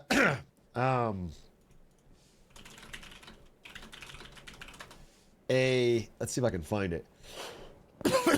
Yeah, a trade group that sued to block it. Let's see if we can. This might Well, not that be a didn't good. take long. A week after the Federal Trade Commission finalized its click to cancel rule, industry groups are suing to block it. The FTC rule is this: it has to be at least as easy to cancel an online subscription as it was to sign up. If signing up It's takes probably not the best website for it. I just got the first one on Google. But the idea is like a whole bunch of industry groups, including gyms, including let's see if I can find the actual businesses. They formed like a fucking trade union, and they are suing to block it. And it's like so annoying. It's so annoying that they can slow things down out of their own pure monetary interests. Yeah, I'm fucking dying, dude. Yeah, I can't get the exact article I had, but anyway, it's it's very annoying. It's very annoying, and like that's happening. And they're slandering Lena Khan, dude. They're just like, it's a constant slander of like trying to make it seem like she's not doing what she's doing, which is helping average Americans on things that don't benefit her personally. There is no lobbying group that is paying her to make canceling subscriptions easier. She doesn't make any money off it. It's only just good government. And I love that shit. I think it's so rare nowadays where someone doesn't have a fucking take. They don't get, they don't have a personal benefit. It's not like a fucking lobbying group they join after their political service.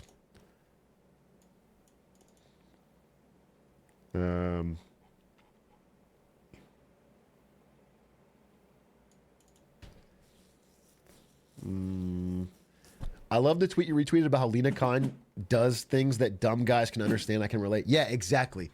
But there's some profound truth to that. It was kind of a joke, but there really is, which is that I think Lena Khan, again, most people don't know who she is still. She's still not well known. But this is the tweet we're talking about. As a very dumb guy, I can still understand the value of it all.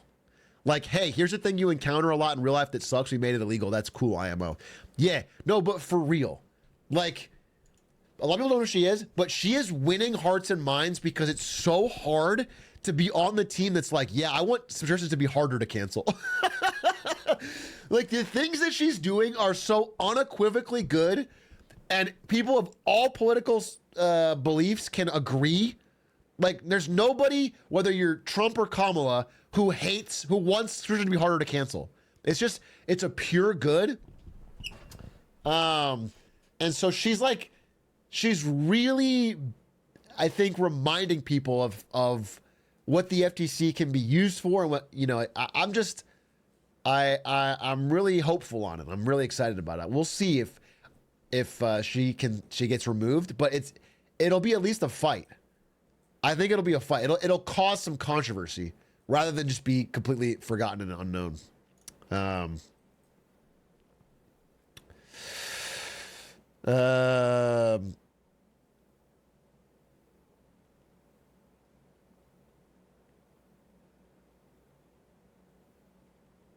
Will Powell stay no matter what? There's no matter what. All rules can get changed when things are tossed around, but my understanding is Powell is not due for a replacement until... Am I crazy? Like, is it 28? Am I wrong? Powell is not like up to be replaced the second Trump or Kamala win. I have to check. I have to check what it is, but I think Powell has a longer term. I can look this up. It's so I don't think Powell's going to get. I think he'll have a tougher time. Like if he doesn't, because the thing is, the Federal Reserve is supposed to be independent. Like it's a real core tenet. It hasn't always been true. They're often pressured by politics, but they're supposed to be independent. And so if you can just remove a fucking FTC head, or a Federal Reserve head, it's bad look. So there'll be a legal challenge. We'll see. Thank you for the 11 months, A-Res 12.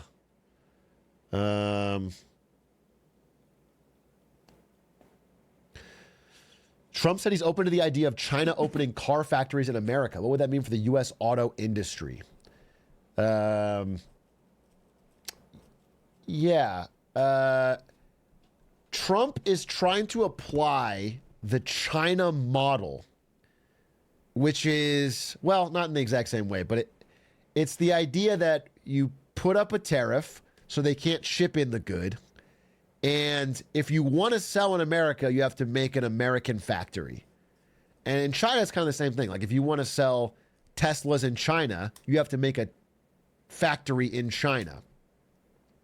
And the idea is that it would, you know, bring jobs to America, and it would bring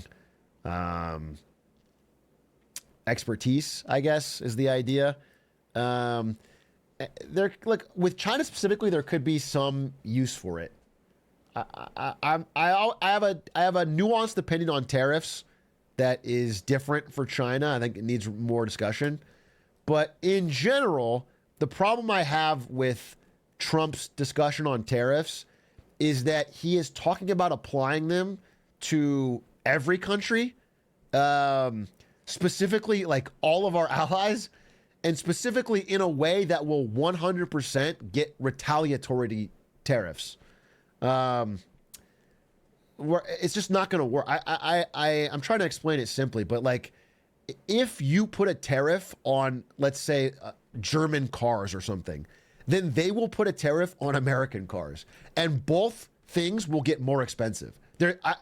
This is not a belief that is like political. This is not.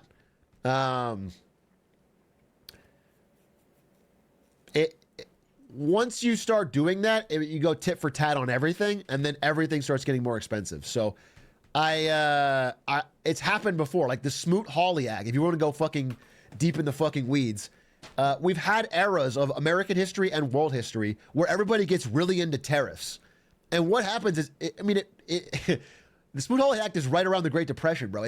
It causes such. Beggar thy neighbor, just like trying to fuck over the other country to get yours, that everyone ends up fucking each other. It doesn't, but not in a cool orgy way. What about the Japanese? Dude, it's funny. I saw somebody arguing to defend these tariffs, and they were like Trump is going to use them as a negotiation tactic. It was a billionaire. He was on CNBC. And he was like, Japan has a huge tariff on American cars, but if we threaten to put a tariff on them, they'll lower their tariff and we'll be able to sell cars there. And I was like, that doesn't sound right to me. So I looked into it. And Japan has zero fucking tariff on American cars. Fucking zero. They just don't want to buy them. It's not like Japan has a fucking massive tariff on fucking Fords. They just don't buy them. They don't care. They don't fucking want a Ford. They don't want a Chevy. There is no fucking tariff negotiation that's going to make them. But if we put tariff on Toyotas and shit like that, then they're going to throw up a tariff on whatever they buy from us. Whether it's fucking crops or whatever, they're going to put a tariff on it, and it's going to make our our shit more expensive and their shit more expensive. So, what's fun? It's funny. Another thing about that, the one Western car that sells well in Japan is Jeep, because Jeep to them is so unique and American that it's like a cool status symbol. Even though it's not American, but they think about I was reading. They think of it like a cool American status symbol. However, like if you buy a Ford car, it's just like a shittier Toyota to them. It's like, it doesn't make you seem cool or different. You're just buying a bad car. Like it doesn't say anything about you as a person. So it's just funny that Jeep sells well there, but nothing else does.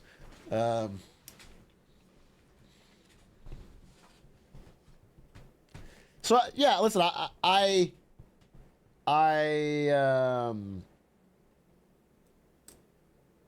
not like anti-tariffs 100,000%. There is something to be said for protecting certain industries, and it is worth mentioning that some of the tariffs Trump put on China, Biden has kept. I think all of them.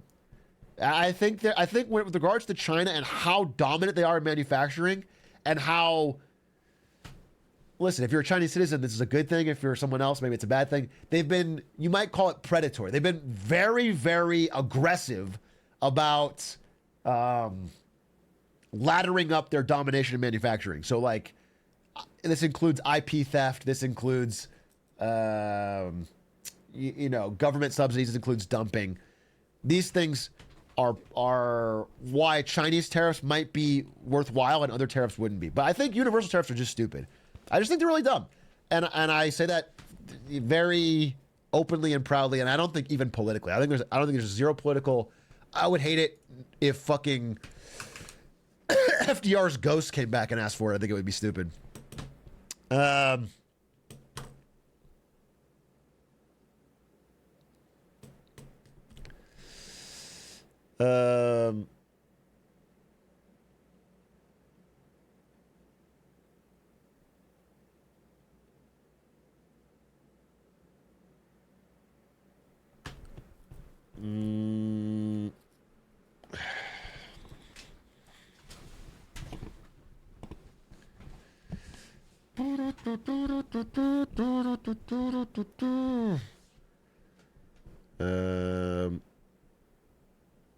There was more Taiwan military drills in answer to their president's speech. Rough. The drills accidentally made a heart.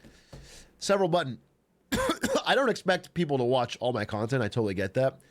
But it's funny that you're interested in this because I covered this exactly in Marketing Monday, and it's, you know, if you're a longtime sub that likes talking about this stuff, you probably, I thought the Marketing Monday would be the one you watched. We covered it. We covered that specific story. Both live, and don't worry about it. You don't watch everything, it's fine. I'm just if you want to talk about it, we talk about it. Fun fact, he subbed for Teardown. Oh, speaking of that, speaking of games, I found something while I was fucking sick. I found something fucking sick while I was fucking sick. Teardown. There is a mode in Teardown called Fetch or something that they added, which is like all of the heist levels I did times 100. It's so fucking hard. It's like a Teardown map with like 17 things on it. And I am going to try to get all 17. I'm going to try to do the hardest Teardown map, hardest Teardown challenge that exists. It sounds so fucking sick.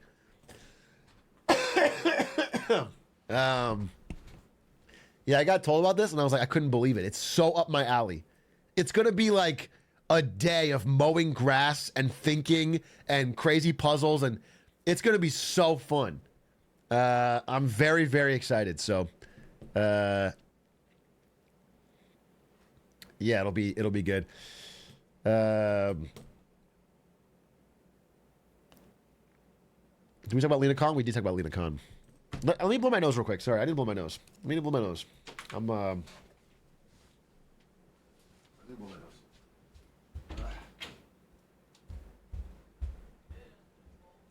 There's a bowl?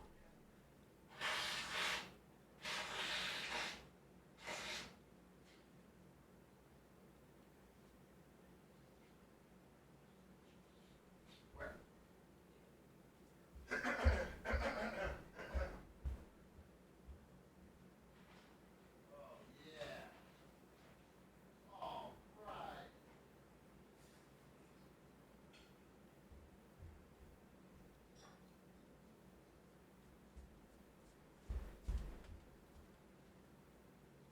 Oh! Ari got me a bowl of food. Let's fucking go. Okay, let's watch something. Can we please can we react to something? Can we learn something about the world? Who's got a good video? What's a fire video that you've seen on YouTube recently that we can watch whilst I there's a new Japan analysis. Interesting.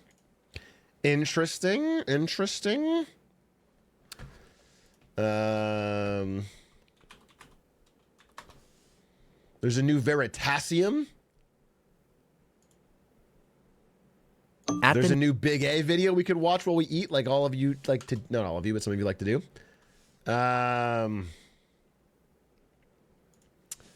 Let's see. What is the Japan analysis video?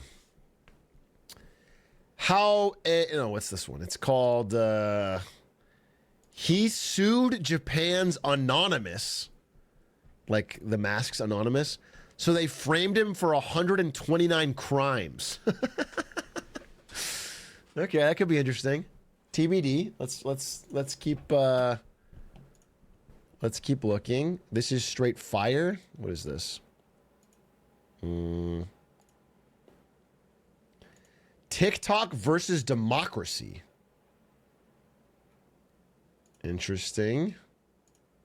TikTok versus democracy. TikTok will win. Although the TikTok ban, we're only a few weeks out. What is the date? It's like January.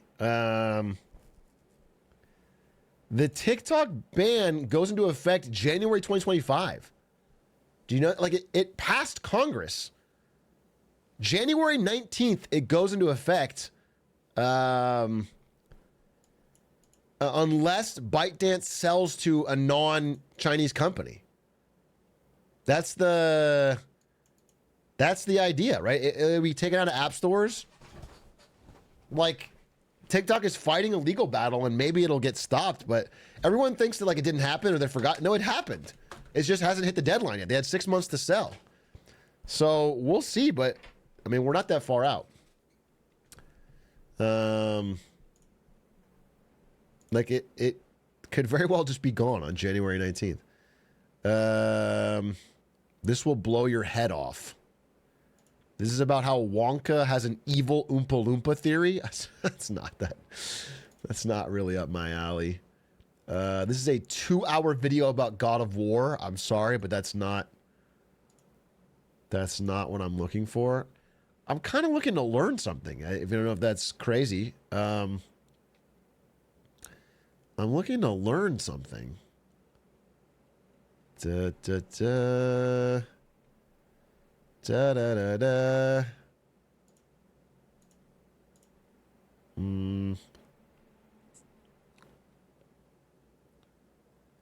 The Costco guys on Jimmy Fallon rage.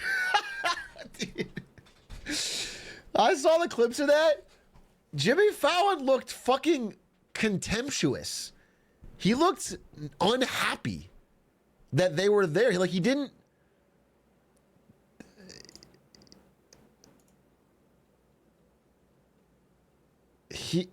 Dude, I saw some tweets about it.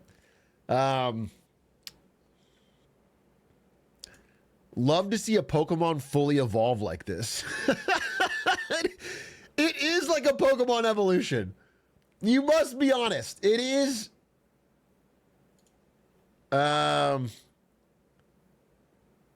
Yeah, here. Fallon is seeping contempt. He talks over these guys and ignores them constantly. Listen to the clip. Like, ask me if Jimmy Fallon has energy for this.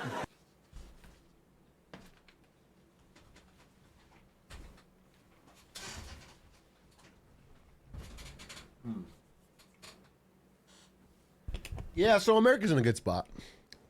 We're in a good spot. Stop peak. America's in a good spot. We're all good. We're good. Jimmy Fallon loves what he's doing. I can't wait till those three are our generals in World War III, and they're dropping 5 booms on America's enemies. You know what I'm saying? That's what I hope.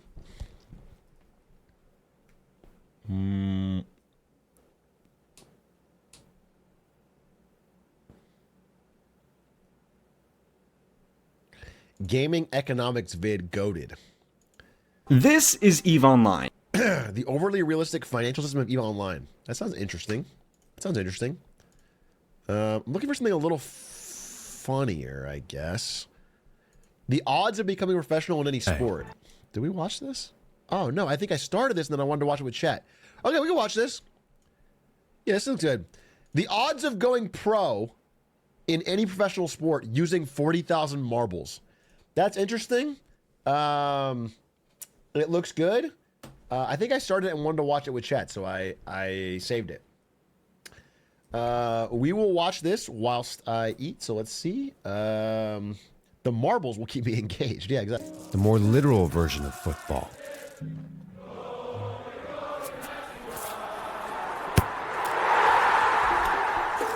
Perhaps the most challenging sport to evaluate, as many countries do not accurately track registrations. At least one country does, and that's the birthplace, England. According to the Football Association of England, there are 68,295 registered football players that are 14 years old. Over the last 4 years, 246 English football players made their debuts with the English Premier League. Isn't there a requirement for youth in the UK to at least pretend to themselves that they can become a pro footballer?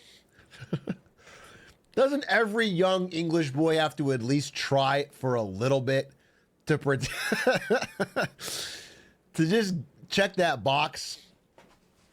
Or you get knifed. Yeah, exactly.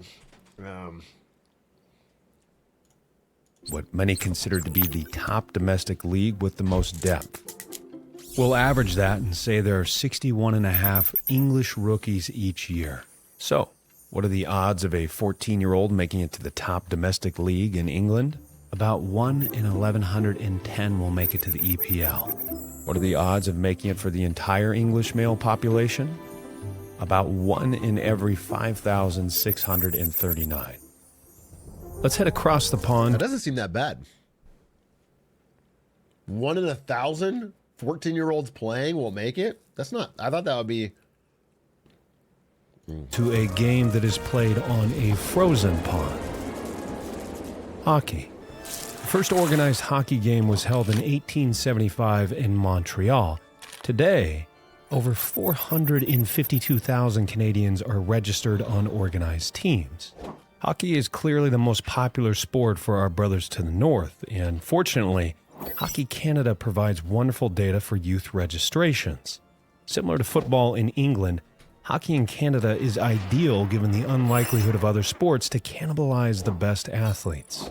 If we break this down to a single youth year, a little more than 30,000 14-year-olds are playing hockey in Canada, who is also responsible for the most NHL players, 295 on opening night.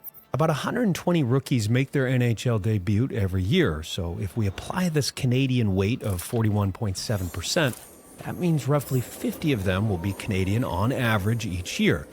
So, what are the odds of making it to the show? At least if you're Canadian? About 1 in 613 if you're playing youth hockey. That's not that bad. We look at all 14. That's not that bad. If you are a youth hockey player in Canada, you have a 1 in 600 shot of going pro. I mean, it's, you know, it's still, the odds aren't good. You are likely not going to make it, but it's not as 18-year-old males.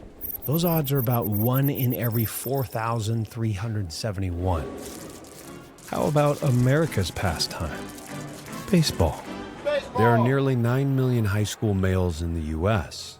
The United States has clean data on high school sports participation, so we know this past year, a little over 478,000 of these boys played baseball. Like, what these odds are not taking into account is that we're all the main character. We all are the main character, so we'll win. Do you know what I'm saying? Like, if we want to play one of these sports, like, it's going to work out because we will get picked out of the 600. So it's really not, it's not, you have to worry about it. Jumping to the MLB, 72.2% of opening day rosters were from the U.S. We will weight this percentage against the 239 players that make their debuts each year, and multiply that number by 4 since we sampled 4 years of high school. So, just how many make it to the bigs? About 1 in every 693 high school baseball players will make it to the MLB. For all American males, 1 in every 13,026 will make it to the MLB. Now to the less literal, but more lucrative version of football. What are the odds of making it to the NFL? spectacular showcase the league has to offer. Football is the most popular high school sport for males in the United States. Between all forms of American football, over 1 million high schoolers play. Since you can't go to the NFL out of high school, probably for good reason, just for fun, let's look at how many of these will play college football. 77,204 will play some level of NCAA football.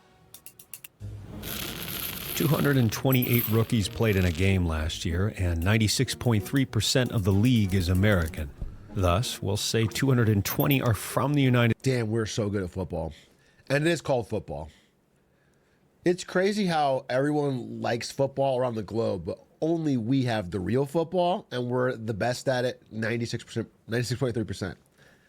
Like, there's like no non-American football players because they don't have the fucking mental or physical acuity to be the best at the greatest sport. The other football involves the foot too much. Exactly. You can't call it football if it's all about using your feet. It's too tacky and on the nose. Have a little class. You need to focus more on the ball. United States per year on average. So, what are the odds of making it to the most valuable league in the world? 1 in every 1,211 high school football players will make it to the NFL. Looking at all males, 1 in every 10,117 will make it to the NFL. How about the newest major team sport? The one that started in a PE class a little over 100 years ago. At the high school level, a little over 537,000 boys play on a basketball team. And of those, 3.6%. This is big for me. I as you guys know, I've had a secret desire to make it to the NBA. And obviously I'm a little older than some of you, and you're thinking, oh, he's too old, Unk is washed up. But LeBron James is 6 years older than me, and he's still out there hooping. Okay? So white Kyrie here is, yeah, it's not good to cough like I'm dying in the middle of my NBA pitch.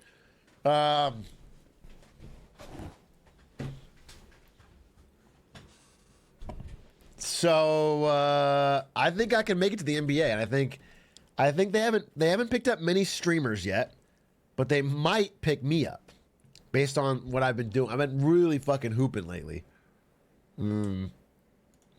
That will play in college. That's 19,213 male college basketball players.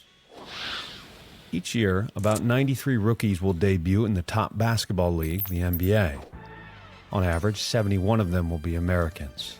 So, how difficult is it to make it to the NBA?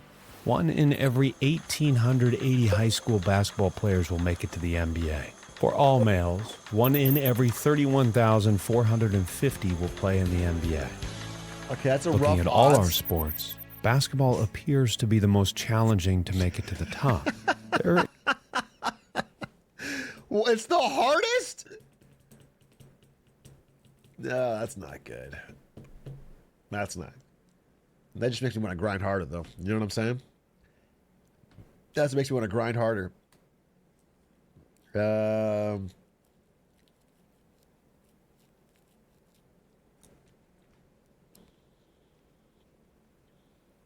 Too much height dependent?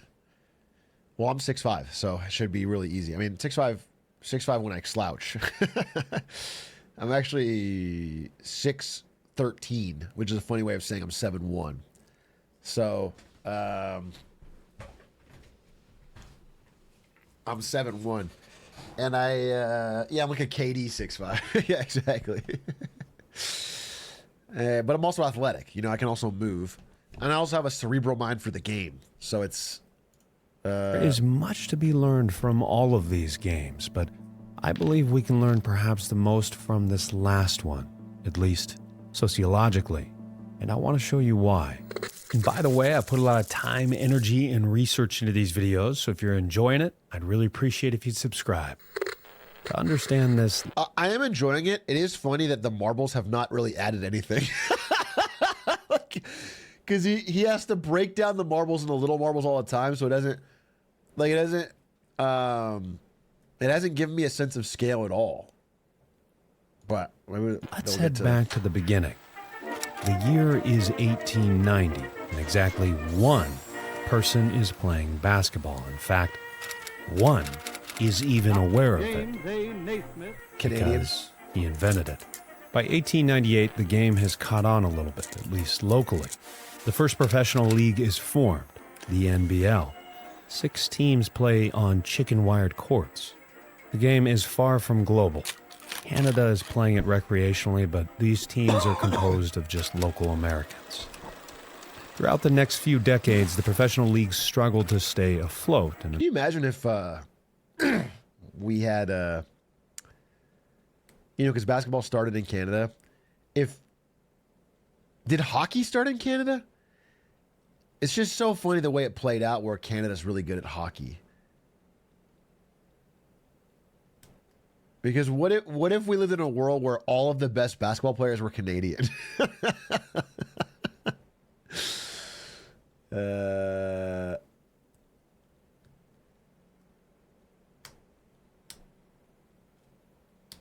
It was just a Canadian dominated sport, basketball.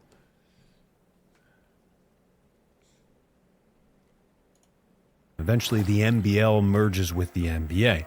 This was important, but what was far more important was something dramatic that happened.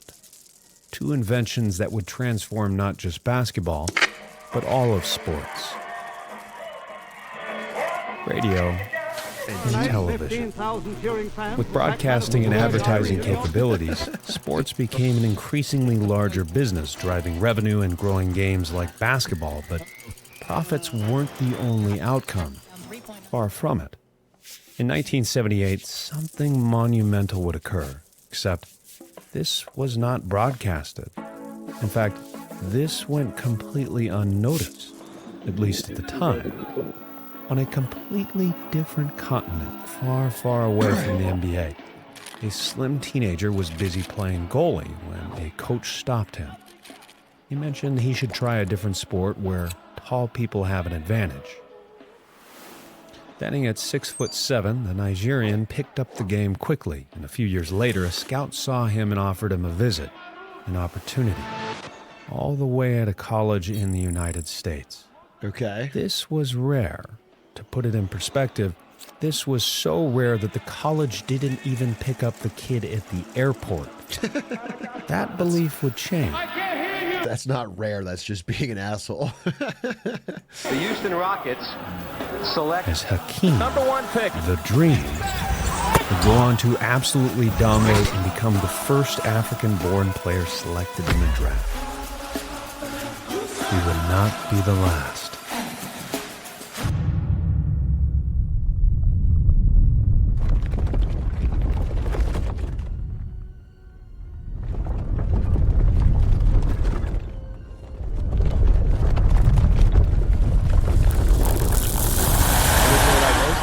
Hakeem Olajuwon, legendary basketball player.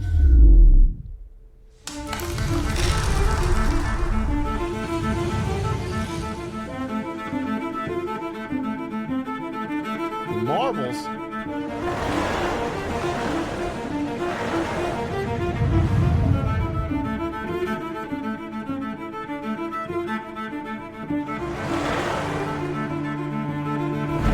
These marbles are marbling.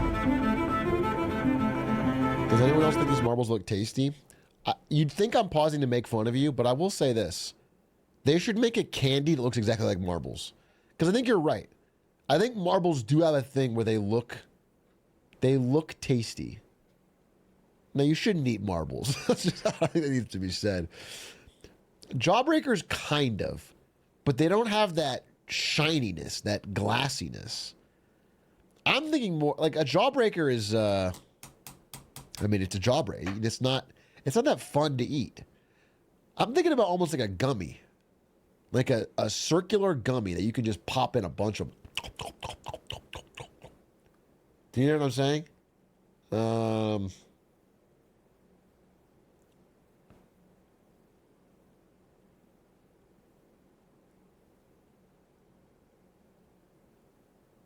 Kind of like an edible Orbeez, yeah. Like a boba. It is kind of like a boba, but not not in a drink. You know, you want to invent it to where it looks like that, but the surface is very easy to break, and then you just have a tasty gummy. Like a Tide Pod, but, you know, less tasty. Like a shatterable gusher, I guess. Yeah, that's a good way to put it. Something like that.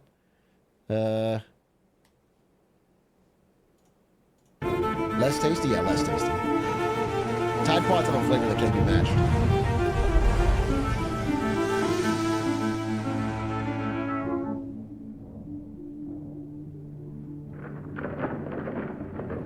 A clear M&M. Well, yes. A clear M&M, but with a marble filling on the end. Like, it looks like, and it's that, yes. Now you're cooking. Something like that. Not chocolate, though. More sour, more, you know. Yeah, like a clear Skittle. A clear Skittle, but bigger. Holy fuck, dude. This is like, actually sounds really good. Welcome to Regal Cinemas.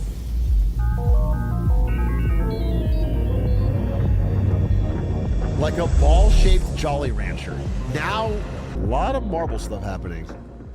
I have a feeling he really wanted to include this.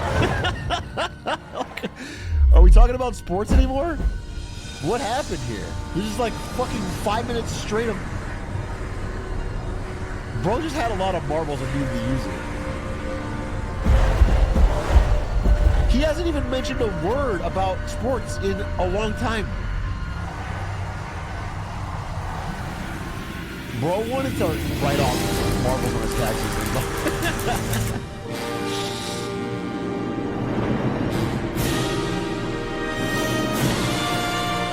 And the whole thing started with a couple of peach baskets. This is Solomon Alabi. Like Hakeem, he played in the NBA. Like Hakeem, he is from Nigeria. And like Hakeem, he is tall. Yeah, he's tall. Really tall. How tall? And just like Hakeem, he grew up playing football. Were you a soccer player first? Yes. The only basketball court they had wasn't really a court. It was made of sand. After players like Hakeem proved that there was talent all over the world, the NBA launched a program called Basketball Without Borders, a camp that has helped find hundreds of international players like Solomon. I was praying, I wish I can be like Hakeem Olajuwon. Expanding the game to the edges of the earth. Okay.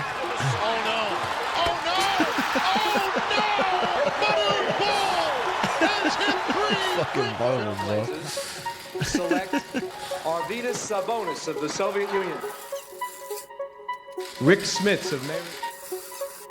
Dikembe Mutombo from Georgetown University.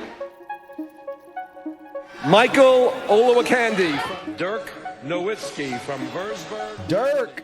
Luol Deng from Giannis Antetokounmpo. Joel Embiid. Nikola Jokic. Jokic. Luka Doncic. Luka. With the first pick in the 2023 NBA Draft, Wemby. The San Antonio Spurs select Victor Wembanyama from Nanterre, France. However, one might notice something interesting when looking at NBA players that grew up outside of North America. They are largely tall. NBA tall. Solo tall. Just look at the top 30 players that weren't born in North America last year. Only one, Luka Doncic, was a guard, and he's 6'7", far from the traditional guard. Furthermore, for the top 32 point guards last year, 29 were from the United States and 2 were from Canada. Only one grew up in a different country, Luka. Why aren't we seeing more solos at shorter positions? What's convenient about height is how straightforward of a measurement it is. And this is where So is his point that we only pick non-Americans when they're fucking freakishly tall? We prefer Americans, but if we have to... Okay, interesting. Basketball is both unique and extremely telling on the sports sociology front. You know height is important for the game of basketball. You probably don't know just how important it is. Let's take a look. Let's look at this positionally. We'll start with the tallest position, center, where the average NBA starter is 6'10" or taller without shoes. How rare is this? Well, using US CDC data, about 1 in every 111,425 males are this height or taller. To visualize this, if we were to fill college football's largest stadium, the Big House, there would be about 1 NBA center on average in attendance. For someone like Solo, the odds are even more staggering. Only 1 in roughly 3 million US males are this height or taller. A couple notes. The US is taller than the average world height, and importantly, this is barefoot CDC measured height. See, it's crazy. These numbers are so much more extreme than like number of hockey players that go on to be pro. It's like 1 in 600. Number of high school hockey players in Canada become pro, 1 in 600. Number of people who could be 7 foot tall, 1 in 3 million. Not someone's self-reported height. Believe it or not, we tend to exaggerate this. At least males do. We'll look at each position per 100,000 I don't males. exaggerate my height. At our next position, I'm 6'6". power forward, where the average barefoot height ranges from 6'7" to 6'10" for our starters, you'd expect to see about 51 or 52 men per 100,000. At small forward, you would see about 411 males between 6'5" and 6'7". Moving to shooting guard, where the average NBA height was 6'3" to 6'4", you would expect to see 2,240 men this height. And what about our final position, point guard? This is Rob. I played with Rob in college. Rob is a D1 point guard. He is very good, 5'10". He's taller than the average American male. But in basketball, dude, he looks so short. He is one of many. The average NBA point guard was 6'2" without shoes, and since a 5'10" guy can't exactly apply to be a power forward or center, that means Rob is competing with, well, over 97% of the population. Of the 100,000 on attendance at the Big House, 97,295 of them would be competing for one position.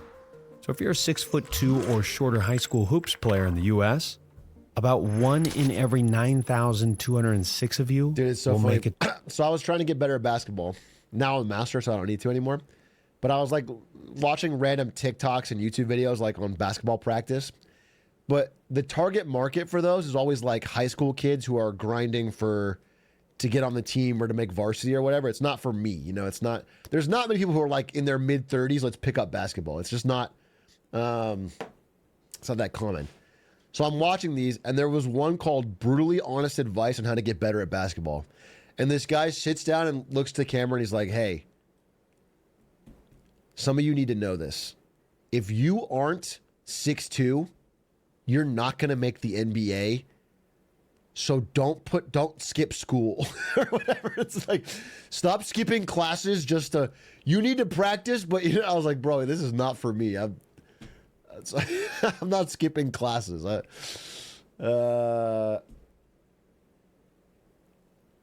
was just funny. To the NBA. Margin for making it to the NBA is razor thin at any position. The margin for making it as a point guard is thinner, nearing the getting struck by lightning odds. Thinner. This explains something that is often wrongfully discussed. Why are there so many good guards? Or rather, why are there so few good centers? There's Jokic and Embiid, a sharp cliff, then a few solid players. Then the Mariana Trench. And then everybody else.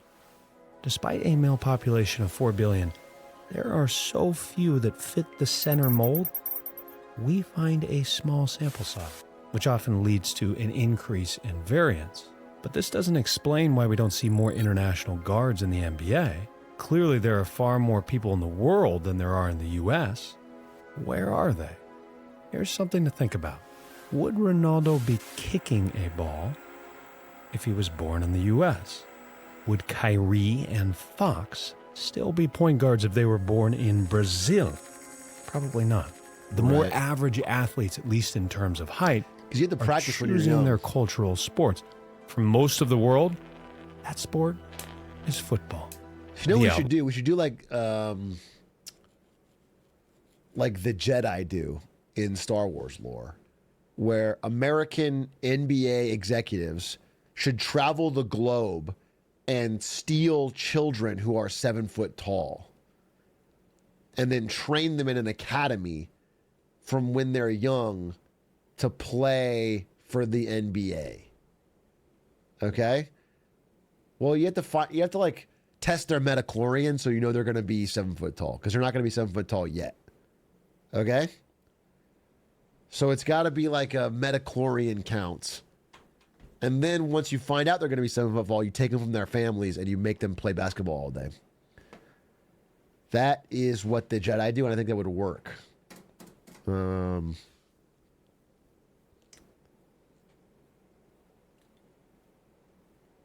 Metachlorian doping. Liars like Hakeem and Solo, even if they started playing football, they're getting pulled aside and nudged with a, hey, I think you should try this. And with good reason. How many Kevin Durants did Kevin Durant compete against?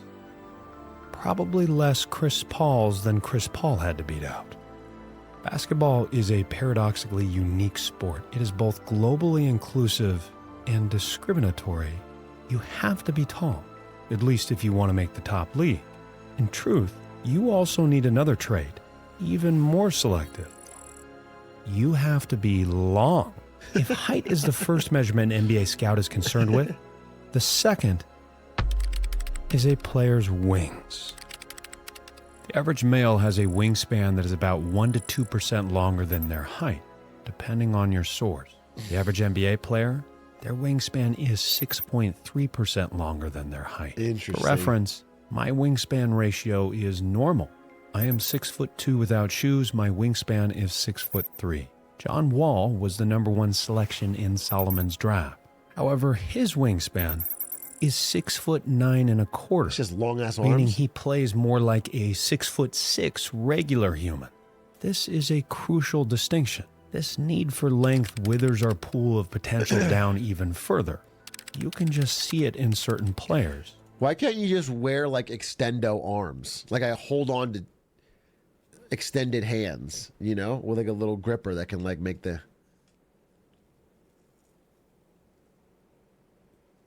Like a Dr. Octopus type. Yeah, exactly. And I have stilts. If we allowed that, we would democratize access to the NBA. Then you could be any height. It'd just be about skill. You know? Inspector Gadget ask. Yeah.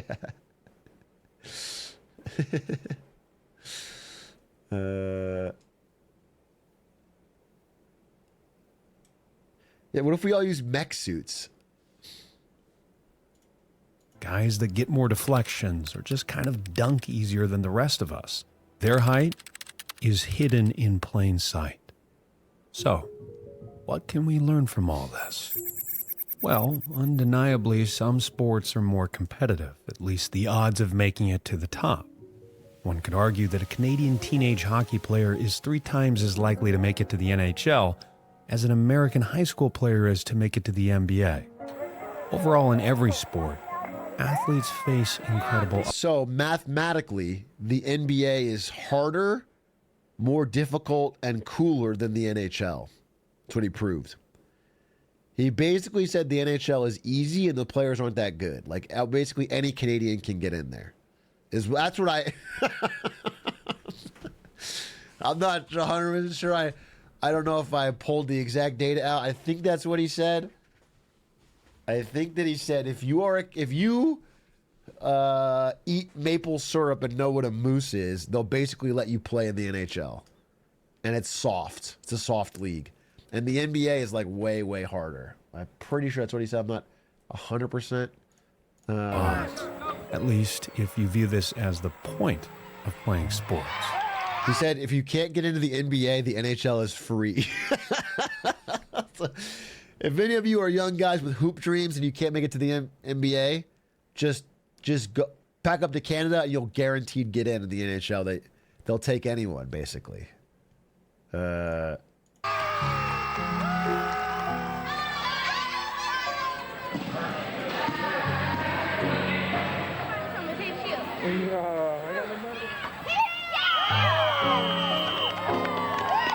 Worried this would dissuade me, but now I'm more confident than ever that I, a 33-year-old man, can be in the NBA and playing alongside LeBron. If Bronny James can do it, so can I. Do you know what I'm saying? So I am going to keep practicing. I'm going to keep spending money. I'm going to hire coaches. I'm going to start traveling. And I will do it. I'll be in the NBA. I'll get the extendo arms made. I'll get the mech suit made. Okay, I'm going to be honest, chat. It's been 4 hours that I'm live. I feel sick. I don't feel very good. I think I'm actually going to end today, and I'm going to work on having a show for tomorrow. I need to end, though. I'm not feeling so well. I need to rest and keep getting better. I almost didn't go live today. I would have skipped, but thankfully I had the Blizzard interview, and that went really well. Hope you enjoyed.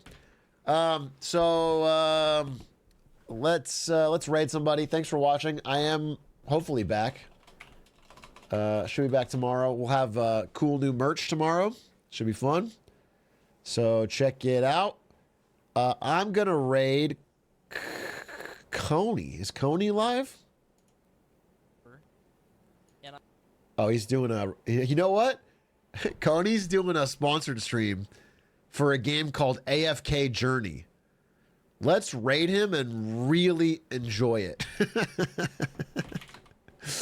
Let's talk about how much we love AFK Journey. Maybe we're even going to buy it.